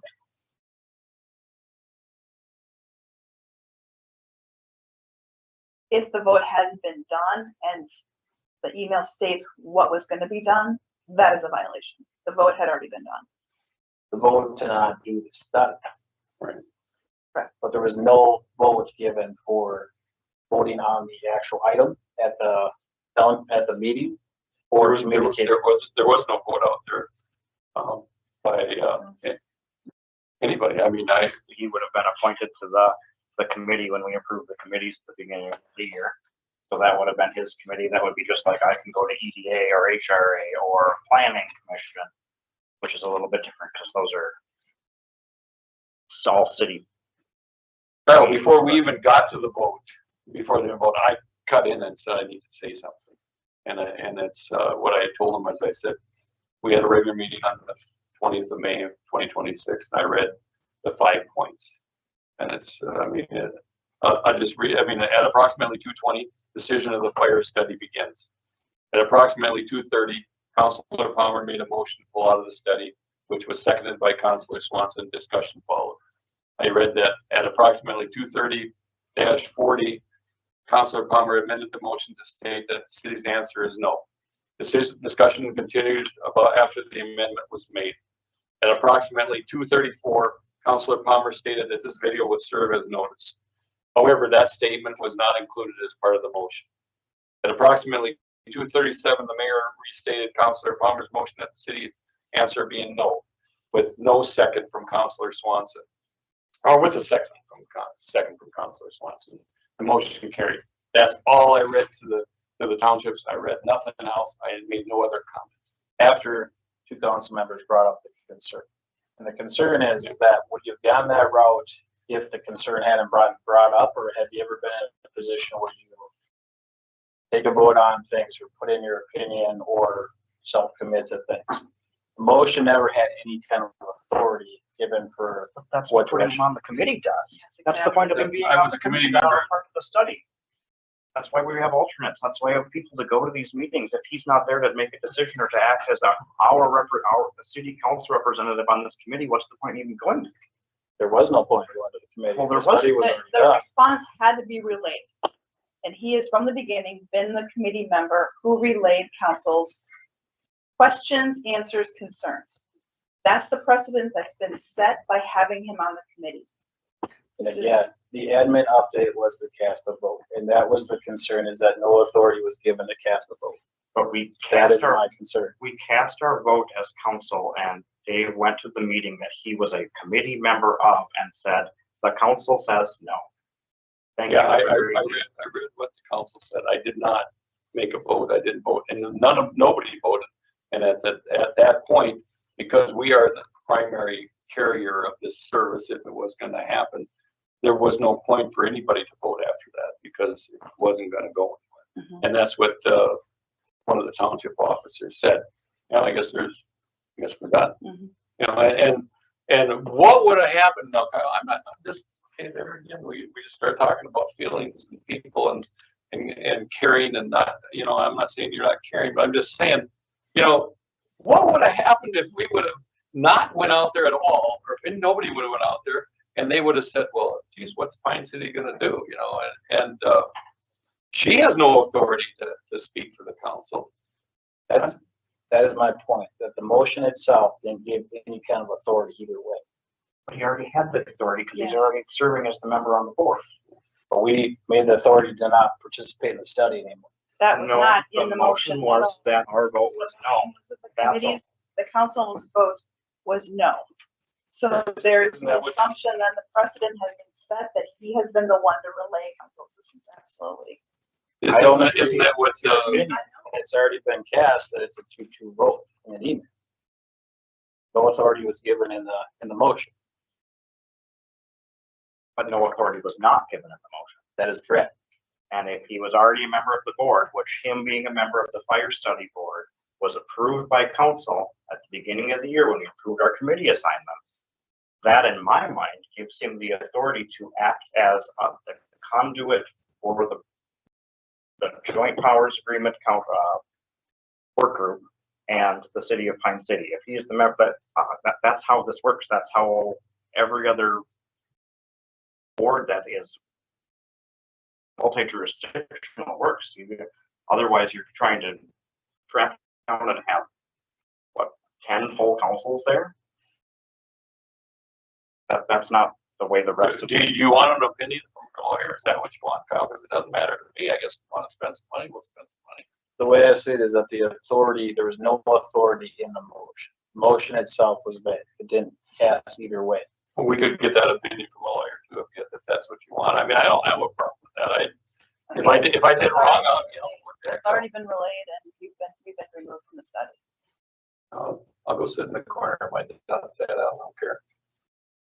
Over there.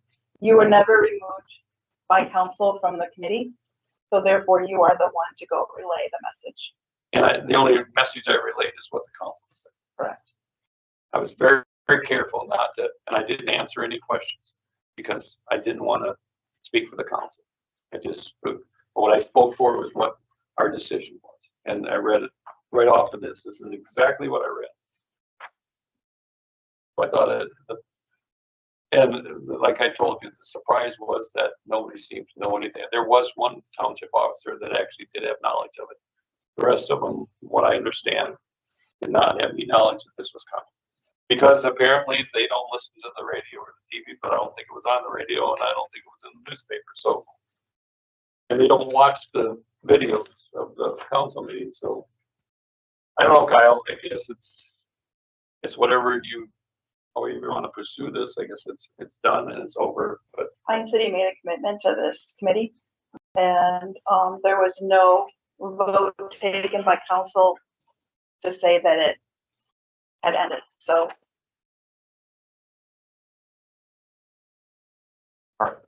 Any more discussion on item number 7.8?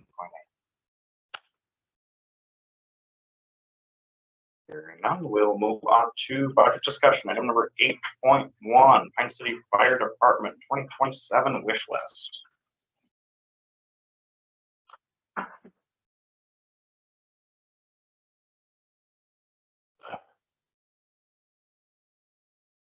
bring it up so I can see it again.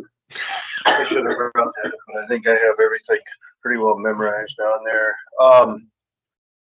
The first point that I have on there, you'll see that I used this year's prices for turnout gear because we're getting really light on spare turnout gear with the combination of expired gear that we had to dispose of and these new hires that had to have gear. So I just wanted to make note that we're going to have to probably make some budgetary adjustments for next year, so we have adequate gear, and it'd be nice to actually get some additional gear for spares for when people are washing and waiting for it to dry. We do have a washer extractor, and air driven dryer, but we can't just throw our stuff in a clothes dryer because it actually will break down the material. So that's noted on there. And number 2 was that I haven't had a vehicle for myself, a command vehicle, since we got the 3rd trailer with the donated UTV, because since then I've left it at the hall because it makes more sense to leave a capable vehicle there to go the UTVs for deployment. That's shooting for the stars at this point. And the 3rd one that I have on there is a mini pumper, and I just wanted this as a kind of food for thought thing, is that I know this would never happen next year, but one thing for food for thought for shooting for the stars would be to look at a mini pumper in the near future that I think my idea of a mini pumper would be a Class A pumper or a Class 1, depending on if you're doing DNR or structural. They would have a crew cab on there, so we could turn it into more of a multi-role vehicle that would be able to pump water like a big truck, wouldn't have all the amenities, wouldn't have all the tools because you just frankly don't have the storage, but it would have a crew cab to haul more people, and it would be a multi-role vehicle. Because it'd be easier to access our dry hydrants. It could be the first engine out for wildland fires. You could fill the crew cab up with 4. They could be deployed out. See, that's because the first job on a structural or on a wildland fire is structural protection. So we always roll a engine first, then a tender, then we start rolling the wildland vehicles. That vehicle could go out there. See, there's no structural. The crew of 2 could still stay with the structural engine, and the other 2 people or 2 of the people out of there could deploy with one of the UTVs or the track vehicle, whatever they hauled out with that vehicle. And I just wanted that on there for food for thought, and that would still be a full creditable vehicle for ISO for a structural engine minus all the loose equipment, because they make us count every fitting, and it'd be a nut and bolt in a toolbox, but the fittings and adapters and everything like that. But just food for thought on the bottom too. When's the next pumper you're thinking about replacing?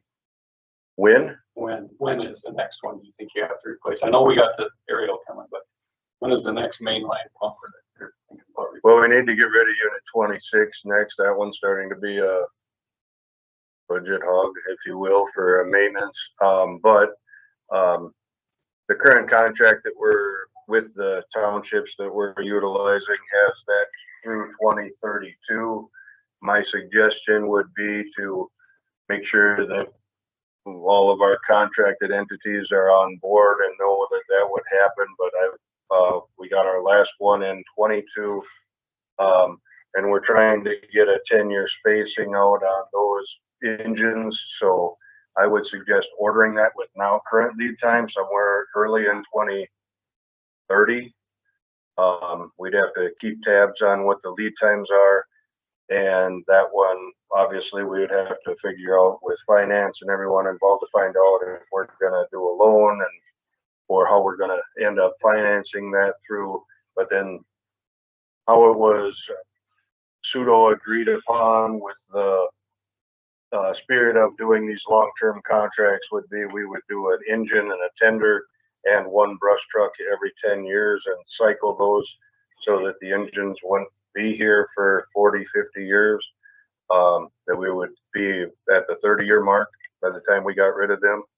But really, we need to move that big structural engine next. I was just curious what your thought process was. I think I've heard some of this. Is this the mini pumper? Is that something, forgive my lack of fire knowledge. I know we've got a grass truck that's coming up that we've been kicking around for a couple of years here now on your capital improvement plan. Is that something, is it any way to combine those two? So you could kill two birds with one stone, get a new truck, and then we're only at one piece of equipment where we potentially could have had two involved. That's where my thought process is on that actually, is to that would replace kind of like a third line engine and at the same time replace one of the brush trucks at the same time. No, it wouldn't go off road, but with the amount of UTVs and track vehicles we have, we're not sending vehicles off road anywhere what we used to, and we don't. That should be able to be locked up there. So yes. Is there any trucks that you could eliminate if you got the mini pumper? Eliminate having to have it. I think that's a work in, I mean, yes, but I think that's a work in progress because it's kind of like we need to maintain our pump capacities. We need to maintain our tools and everything. I think that if you got a mini pumper that would replace a grass truck, yes, 26 could go away, or 27, sorry, the old Dodge would go away right away. And that could take that role over. I think in my eyes, I think if you could get another structural engine to replace 26 and then you put a mini pumper in that mix, I think at that point,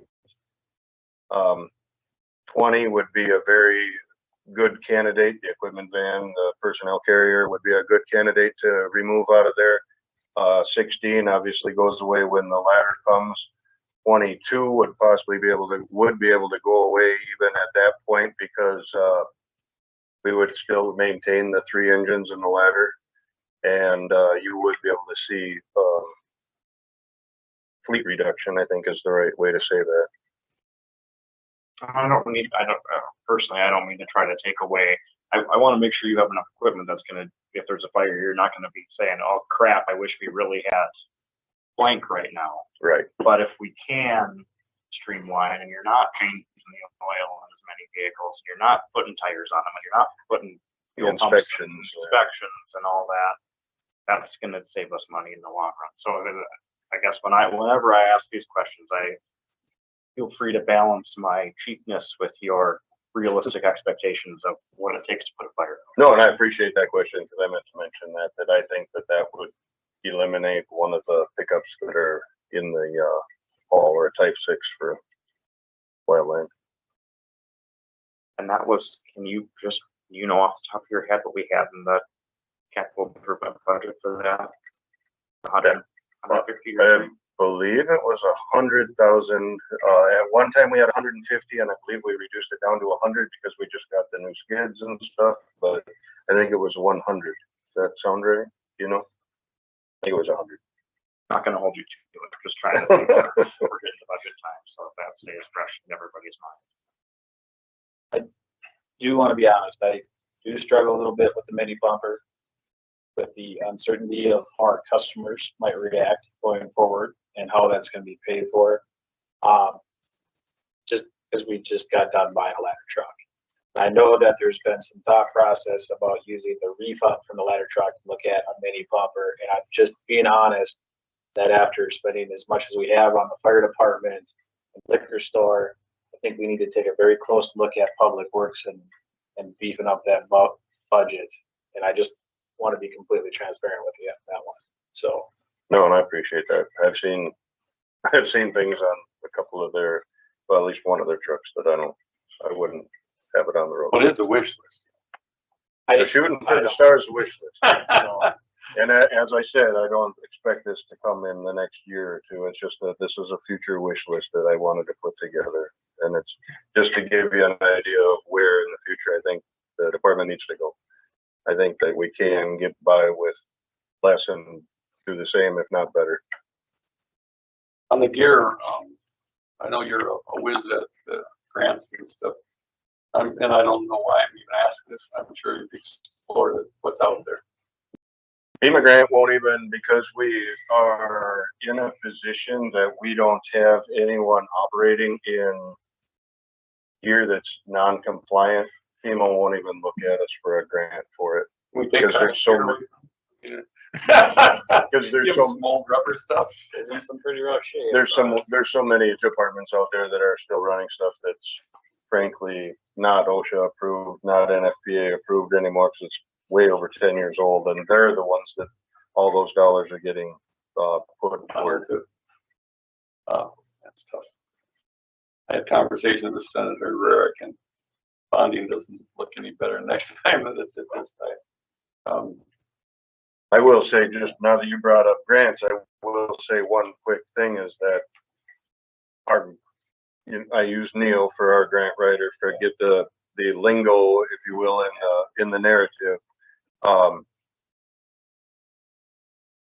He has expressed that he would like to see councils, town boards, everybody they can to try to get a hold of their legislators and ask why the assistance to firefighter grants is now the bulk of the money is going to colleges and community-based ambulances and all these other, and fire marshals' offices across the nation, when the actual name of the grant is FEMA Assistance to Firefighter Grants.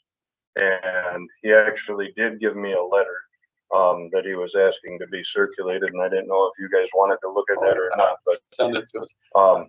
I'll send it to Marcy. Well, I think the answer to that's pretty clear. I mean, anybody watches the news or listens to anything, the rural EMS is suffering bad, and they've been screaming the loudest. And I watch a lot of legislative TV, that tells you how boring life I have.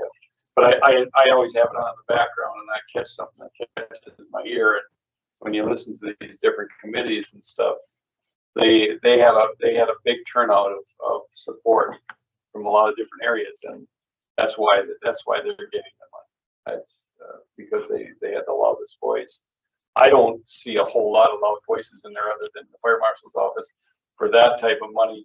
Plus, the rural fire departments you see the metro fire departments you see very few rural fire departments they're talking. And I think we need to step up as a rural area, and maybe we can have some talks. You know, when they have legislative days, they have those a couple times a year where we need to bring Hinkley Sandstone and Pine City and anybody else, Brook Park, anybody will go with us and go down there as a team and circulate through the building. And squeaky wheel gets greased. If you don't think they do, you haven't been to legislative before, because they do. And they remember who's there and what they're asking for. So, you know, it's probably something we need to start looking at. I know everybody's got a lot of extra time, so we probably can do it, right? Just kidding. But it is important. I mean, I should apologize, because we, as councilors, we're invited to go down during legislative days for city councils and cities. and then, of course, this last couple of years, I've been tied up with a few other things. So, I think, I wish I could go down because I think it makes sense to run around the hallways, brush elbows with the big boys. No, don't make it look any more important, but sometimes they have candy under this. I've heard that. Perfect. All right, any other questions for Tom for his wish list tonight? Thank you for your wish list. Sorry, you got too late. Thank you. You said it, I think you better send it to Santa Claus tonight. He is listening. All right, moving on to committee updates and upcoming agendas. 9.1 is the HRA meeting that was. Yeah, seems like a lot longer ago than that. Audit's done. It's been sent to you guys, so that's, we're making progress over last year, so that's. Kurt got it, the same day we got it, Nicole sent it over. It was within minutes. We requested to have a joint EDA session or have the EDA meeting be posted as a quorum for both HRA and council members, because it is a request to have both EDA and HRA have a $50,000 loan out to an individual that's ballooning at the end of this year. And he's not where he would like to be financially, and is looking for options as far as if we would be willing to consider any other options as far as amortized payments or a 1-year extension or something like that. So there will be more to come after next Wednesday's EDA meeting, which should be posted as a council quorum as well, if anybody already can. Audits in the permitting issues for the floor repairs have been resolved, and payment was sent off to the contractor. So that Just to that point, there was a comment made that emergencies, I know the council was harsh on it. There was a comment made that the emergency is emergency, and that implies that we bypass the law. And I don't agree with that. They could have called up the Rum River and said, hey, this is what's going on. Can we start the process? We're going to be doing the emergency work. So, right. I hope that that's not going to be their mentality, is that just because it's an emergency, because that whole building's probably an emergency, that we're just going to bypass getting permits. Yeah, and that was, we stated in the meeting too, that had someone reached out to the city, we would have directed them to get the. and I requested. We could have done that work for him. We could have reached out. I requested there to be, just make sure that we're up on communication, we're communicating better, because this shouldn't have been something, but for a city adjacent building with a council member on the committee, and it shouldn't have been something that slipped through the cracks. It did slip through the cracks, we know, and we're gonna fix it and we're gonna move forward, but that's because had we not been sent the photos, we wouldn't have known this work had been done. So but the photos were sent in an email to update the committee on what had been done. And I do appreciate your comment about coming up with a contingency plan in case the grant doesn't pan out. So I really appreciate that. Yeah, absolutely. I think we reached a point where we got to do something at some point in time. Otherwise, the HUD's going to start taking people money back that they've given us. So we got to spend that. Next Tuesday, the board chair of HRA, myself, are you coming along with that, Marcy? We're touring the facility with Mora HRA for the continued discussion about the Section 18 disposition, as the Mora HRA would handle our Section 8 vouchers, but they want to make sure that we would pass an inspection. I didn't write down what the inspection was called. That we inspire inspection, which is a requirement to be a Section 8 housing unit. We already do pass that or have passed that. So there's not a concern that that's not going to happen, but they just want to get eyes on the structure, get eyes on the building. So I'll be joining them with that. And so we'll Mr. Fowler, the board chair of that group. I think we need to have, our building official be part of that, or is that? I mean, I'm just wondering, you know, if somebody that has the knowledge of what they say is a requirement, and even Adam, you know, with the safety part of it, I mean, I wouldn't mind if he wasn't there, or would be there, because they might say, well, you gotta have this because of fire safety. Well, he knows, he's supposed to know that, so he could tell them as yes or no, or maybe, you know, I've been involved in a lot of HUD inspections and different things over the years, and I find that a lot of these people are book trained, and there's nothing wrong with that. But unless you've been in there where you touch things and you've seen situations, it's a little bit different. So I'm a little apprehensive to just let, you know, no offense. No, I'm not I'm the code. Wasn't transfer. I mean, Yeah, in my experience. right. I know, but what are their standards? I mean, even if Adam reviewed whatever their inspection entailed, I mean, you know, it would be too hard to figure out if they're going to pass or not just by looking at that. Yeah, they do. They pick up, and if somebody's not home and they don't gain access, they just go to the next one. I've been there involved in that. So the management's pretty smart and you know, making sure that certain people are gone. This was putting it frankly, but that's the way it is.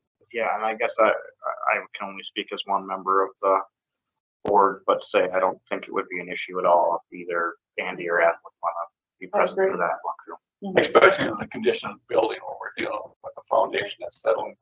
You know, not that I want to pay him, but I think it'd be worth every penny of it. We're at a point where we got to figure out what the next steps are. So that's, yeah, I'm in complete agreement there.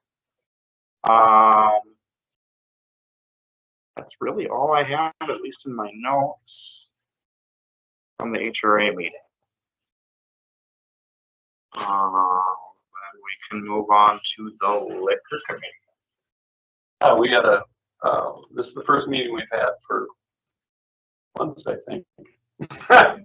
My fault. I had to have a heart attack, you know, and my wife had to have a new liver put in, so things got back up literally. But the bottom line is, it was an excellent meeting. We have some new members, and that was nice. Laura had an excellent agenda. We talked about a lot of different things. She went over a lot of things with the new members that, you know, all of us previously had heard. The role of municipal liquor stores in the state.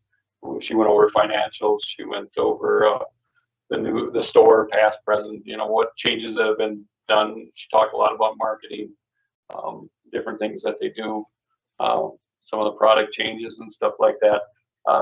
We did a tour. I mean, usually the meetings go, you know, a half hour, 45 minutes, and we get our free sample and we go, no. we talk a little bit, but we were there 2 hours, weren't we? My God, I said, what happened to the morning? But We adjourned and then lots of questions. yeah, it was excellent, and Will you be switching that to another Tuesday then? No, I think the two people that came that were interested in being on the committee, now we'll decide if they actually want to apply, and then we'll figure out a date. Right. Talk a little bit about what would work best for everybody. Okay. And then I had another person reach out to me and said I couldn't make the meeting because I had other things going on, but I think. Okay. and I think they had a lot of good questions, and there was a lot of good conversation. So I thought it was, and there was a lot of questions about what our aspirations are for the future, and that was explained very well, and it answered a lot of their questions. Nobody was making any decisions on whether they were for or against or whatever. It just basically getting information, and that was really important. And no, it was excellent. Good job. I'm glad I could make it.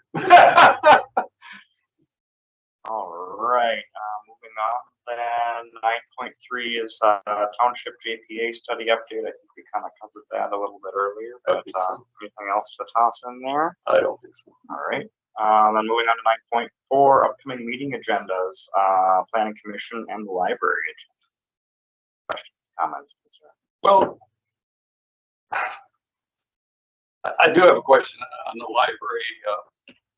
Well, this is one of my questions I would have sent off to these guys, but I'll just bring it up. I think, you know, the expenses at the library as far as repairs and stuff. I mean, we've already spent our budget. Did we apply for any grants from like EC or anything for just some of this stuff? I thought maybe they could help us with, or The last council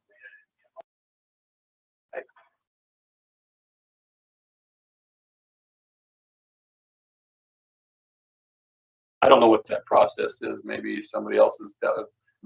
Tom, you've dealt with EC before, haven't you? Or Operation Roundup stuff. They have, I've only read up on the criteria for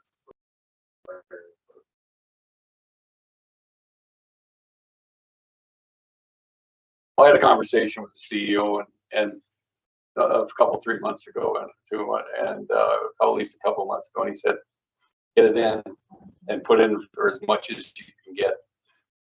And when, you know, he was sitting right next to me and I sat next to him for about an hour and we had a lot of good conversation and he encouraged me, put in for roof, put in for furnace, put in for your water fountain, put in for everything, because you'll get what, you know, what they decide you need. And if you don't put in for it, you're not going to get it. So Operation Roundup have a time limit on how many applications you can have. I mean, well, I don't think we've ever applied for anything for the library.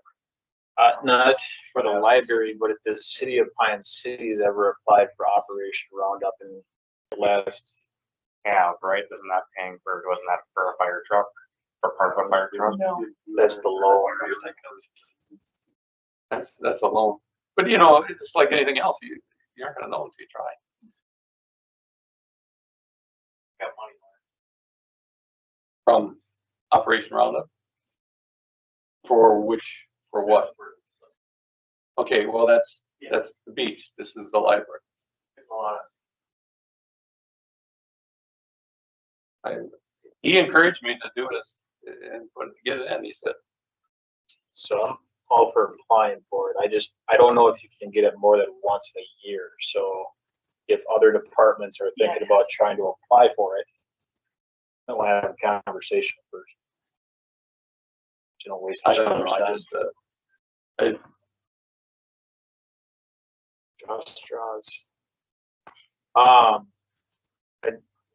bring up the financials, and I think there was some kind of conversation about increased expenses coming down the pipeline in the future for library expense across the county. But anyway, we have a lot of things going on with city buildings. There's a lot of potential of things that could happen. I do think that we should sit down at some point and see if this is the best location for the library, or if it would make sense in other locations, given its usage, not just counting everybody that links up to the Wi-Fi in the park, but its general usage. I think we need to look at all of our city buildings and what they could be used in what capacity. I can agree with that. Perfect. Any other follow-up for upcoming meeting? Hearing none, work session, we're kicking till next month sometime. Work session planning, council concerns. Dave, you had some. well, I'm going to go first. That's fine. I just have one. I think we're gonna have to bring it back at a future date, but it's Thomason Park. I see that it got posted. I don't know if we're likely to sell it for $167,000 without the covenants, or if we should just list it for $1, given the restrictions on it, since it would be the public use. But I think we gotta look at the fair market value closer.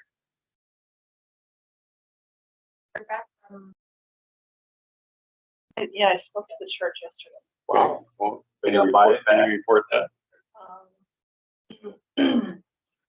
Oh, we were gonna call them this afternoon. Are you in tomorrow? Okay, let's take that.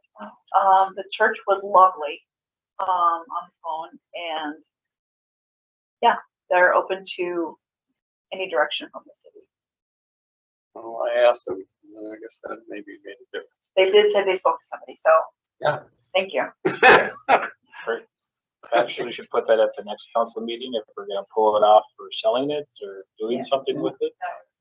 And my plan, obviously, we weren't able to have this be just transfer. Yeah, just it's afternoon. So, I'm bringing this up just because I'm a little bit, I don't let a lot of stuff rile me, but, because I can't afford to get stressed out. Not worth it. We don't want the ticker to go bad again here. But, our consultant came here and discussed a few, and I'll just read what the minutes, this is from the minutes of the Wednesday, June 3rd, 2026 meeting said. Andy Schrader, Rum River Consultants, discussed a few items recently brought up at the council meeting regarding the plan review form clerical issue. He noted that Rum River corrected the problem immediately once it was identified. He also addressed the question about fees, explaining that comparing fees to those of other cities is not always appropriate, as other cities may have different organizational structures and technology systems. Well, the first point is, regarding the plan review and the clerical issue, that was, to me, that was unexcusable. There was that, and it made us look really appearance of totally unorganized, and our staff has made great efforts to correct, things on the websites, on our forms, on ordinances. I mean, I don't think there's been a council around to spend the energy that we've spent to try to straighten things out, and I was a little bit miffed by that. And so to put down that it's not appropriate, well, what's so inappropriate about bringing up, other cities? I mean, I brought up the city of Cambridge. They charge less than half of what we charge to inspect a water heater or a furnace or anything else. And this is not brain surgery. This is just looking at this. And when I questioned the city of Cambridge, I said, are you doing okay with this? Now, if a city that's twice the size of ours can do something like that, and it's not, they're covering their costs, what are we doing wrong? I just, that to me just doesn't make any sense. And I just, maybe if he's being critical and trying to address me because apparently I said his name wrong. I called him Schneider instead of Schroeder or something. I don't know. Maybe I was dead tired. I think the one night that was going on, I had just been up for 36 hours straight with my wife. I'm not trying to make excuses, but he should set up a meeting. And if he was really offended, I don't think that anybody that is a vendor for us has any right to get up there as a citizen and talk to me, because I can't address him back. And that's what I'm more upset about, because I couldn't say anything back like I would have wanted to say this stuff that night. So why didn't he just be a man and set up a meeting with me? And I've been happy to sit down and talk to him. And you don't have to tell me about inspecting. I did it for 30 some years. I think I know a little bit about it. So I'm against some of these fee things. And I tell you when the fee schedule comes up again, I'm going to be like a lion on it, because I am just sick and tired. All we're doing is creating compliance issues. People aren't doing it. I could name a dozen times in the last 2, 3, 4 weeks that I've seen people putting water heaters in. I seen one go in the other day, and I know darn well we probably didn't have a permit on it, because the van was not had a name on it. And when his Uncle Joe put it in, he ain't buying a permit.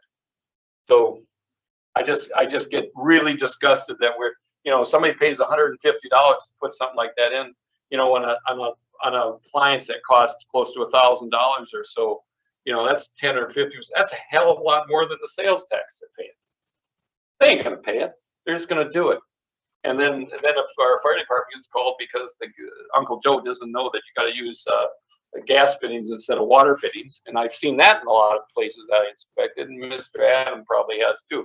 You know, they use the wrong valves and everything else. You know, that's what we try to do with the inspection process. We gotta cover our costs, but we don't have to get rich off of these little things like this, and I think we're charging way too much on some of this stuff. We could eliminate our portion that we take back from the fees, correct? Make it cheaper. I know we could, but, you know, that, it's still, I don't think that would bring it down to what people would be satisfied with. I just don't understand why we went such a big jump. And that all happened at the beginning of someone else's term, not our president administrator. That all started, he allowed that to happen, and I couldn't stop it. And I just, they're still paying the price. The way it was explained years ago is that the fees are either paid by the person that's making the upgrades, or they're paid, subsidized by the taxpayer. And so it's kind of like street repairs too. There's always been this battle about how much should the taxpayers pay for and the people getting the benefit of the upgrade. I think if you want to make it cheaper, we cut out the city's portion right off the top. But you know, they're getting a percentage of what we're allowing them to charge, Kyle. So that don't make any sense. That isn't part of the equation as far as I'm concerned. Because if we were charging $100 for something like this, they're getting, right now we're getting what, 20% of it, or what do we get? And now get. Is it up to 30 now? Yeah, when I first got here it was 10, because my previous city, we got 30. So we negotiated up to 30 wasn't an option. We got 20 now. Well, we're getting 20 now. So it's $20, and that's what he would have to agree to. He wouldn't be able to charge us, make us pay him more for what he's doing. Not if we got it on our fee schedule, Kyle. You understand what I'm saying? Yeah, but the business isn't gonna do it for free. We could do this in-house, and we're still gonna have to have the taxpayers pay for it, and they're still gonna have fees. We can make it cheaper, but it still goes back to the other taxpayers that can't afford the upgrade have to pay for your upgrade because you want to make it cheaper for the people doing upgrades. There's pros and cons, right? Because if you want to get people to develop, spread that all out across the taxpayers. But if it's only a personal gain, how can you justify putting that cost on the neighbor? Yeah, just I'm not really following what you're saying. I'm just saying the standard cost and the fee is X amount of dollars for however many dollars you're spending. And if you look at what he wants to charge or what he's charging for things, and you look at surrounding cities, we're not even in the ballpark on some of this stuff. And yet these cities are saying that they can fund this and they can do this, and they're covering their costs. So Do you know what, I don't, the surrounding cities are also contracting with the. no, most of them have their own inspector.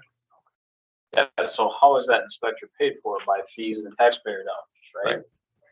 So either we charge the taxpayers more money to subsidize these fees, so they're lower for people that want to develop it. We spread it all across the entire city, which I'm not opposed to, but that's the offset, is that if somebody can't afford the upgrade, they might have to pay more for somebody that can afford the upgrade. If he's covering his cost, Kyle, at $64 to put a water heater in, he's saying he's covering his costs that the taxpayers would have to pay. So that doesn't make any sense what you're telling me, because as far as I'm concerned, he's covered what the fees were. He's covered what the taxpayers are paying him as a city employee. That's what when I ask him that, I don't ask him as, you know, what do you think that's enough, that you're getting enough? No, are you covering your costs? And the costs are his wages and everything, Kyle. And he says he is at $64. So Our contracted vendor is a private company that has many employees that is not next door. I think they're down in. Well, I think Sandy area, so they're driving up here so you have to factor in. I don't love it either, don't get me wrong, but you do have to factor in 45 minutes of travel time for my Sandy. Yeah, mileage, wear and tear on a vehicle, that inspector's time, what's that inspector get paid? And their return time back to the office, their paperwork, I don't love it either, but it's at the end of the day, it is what it is. I wish they were lower. I hope there's something we can do about it, and I hope I'm absolutely willing to try. But at a certain point in time, we have to make sure that Well, Again, if we're hiring and if we're moving forward and hiring a city funded or a city inspector that is owned by the city of Pine City, that's a different conversation, because then we have a lot more control of situations. They're already here, they're already within the city limits. You get to cut out a lot of that travel time and a lot of that employee time. well, unfortunately, you never had the luxury of working with people that were part of the city, and I have. Is there goods to it and bad to it? Yes, there is. But we had a system of checks and balances. I thought that worked really well, because the fire and safety inspector also worked. I mean, we were all sitting in the same room, the planning, zoning, all that stuff was in the same room, and we all sat around, and then we would bring the fire chief in, and I think Mr. Miller can remember when we used to bring him in to talk about conversations. It was none of this where we had to wonder if they were going to approve it or not approve it. We all were able to look at it, and it worked pretty good. When the changeover was made, when our inspector at the time left and went north and took care of more cities up there and left us, you know, that was when we ended up with a new administrator who's gone now, thankfully, and he decided that was the council at the time decided that was the way to go. So you guys haven't experienced anything but what you're dealing with right now. I've experienced the other thing, and we had some. There was more positive than there was negative that we're dealing with right now, and that's the way I look at it. And I'd love to see that RFP work where we could have had more people involved. Maybe it was just bad timing. I don't know, but I'd love to explore that again, because I don't think and I'm not about trying to find some support and going out for another RFP, because I really don't like the situation we're in. Whatever happened with job position posting? Do we ever move any further on that? Okay. I think one thing is that the salary, the pay scale was fairly low for all the credentials you need have.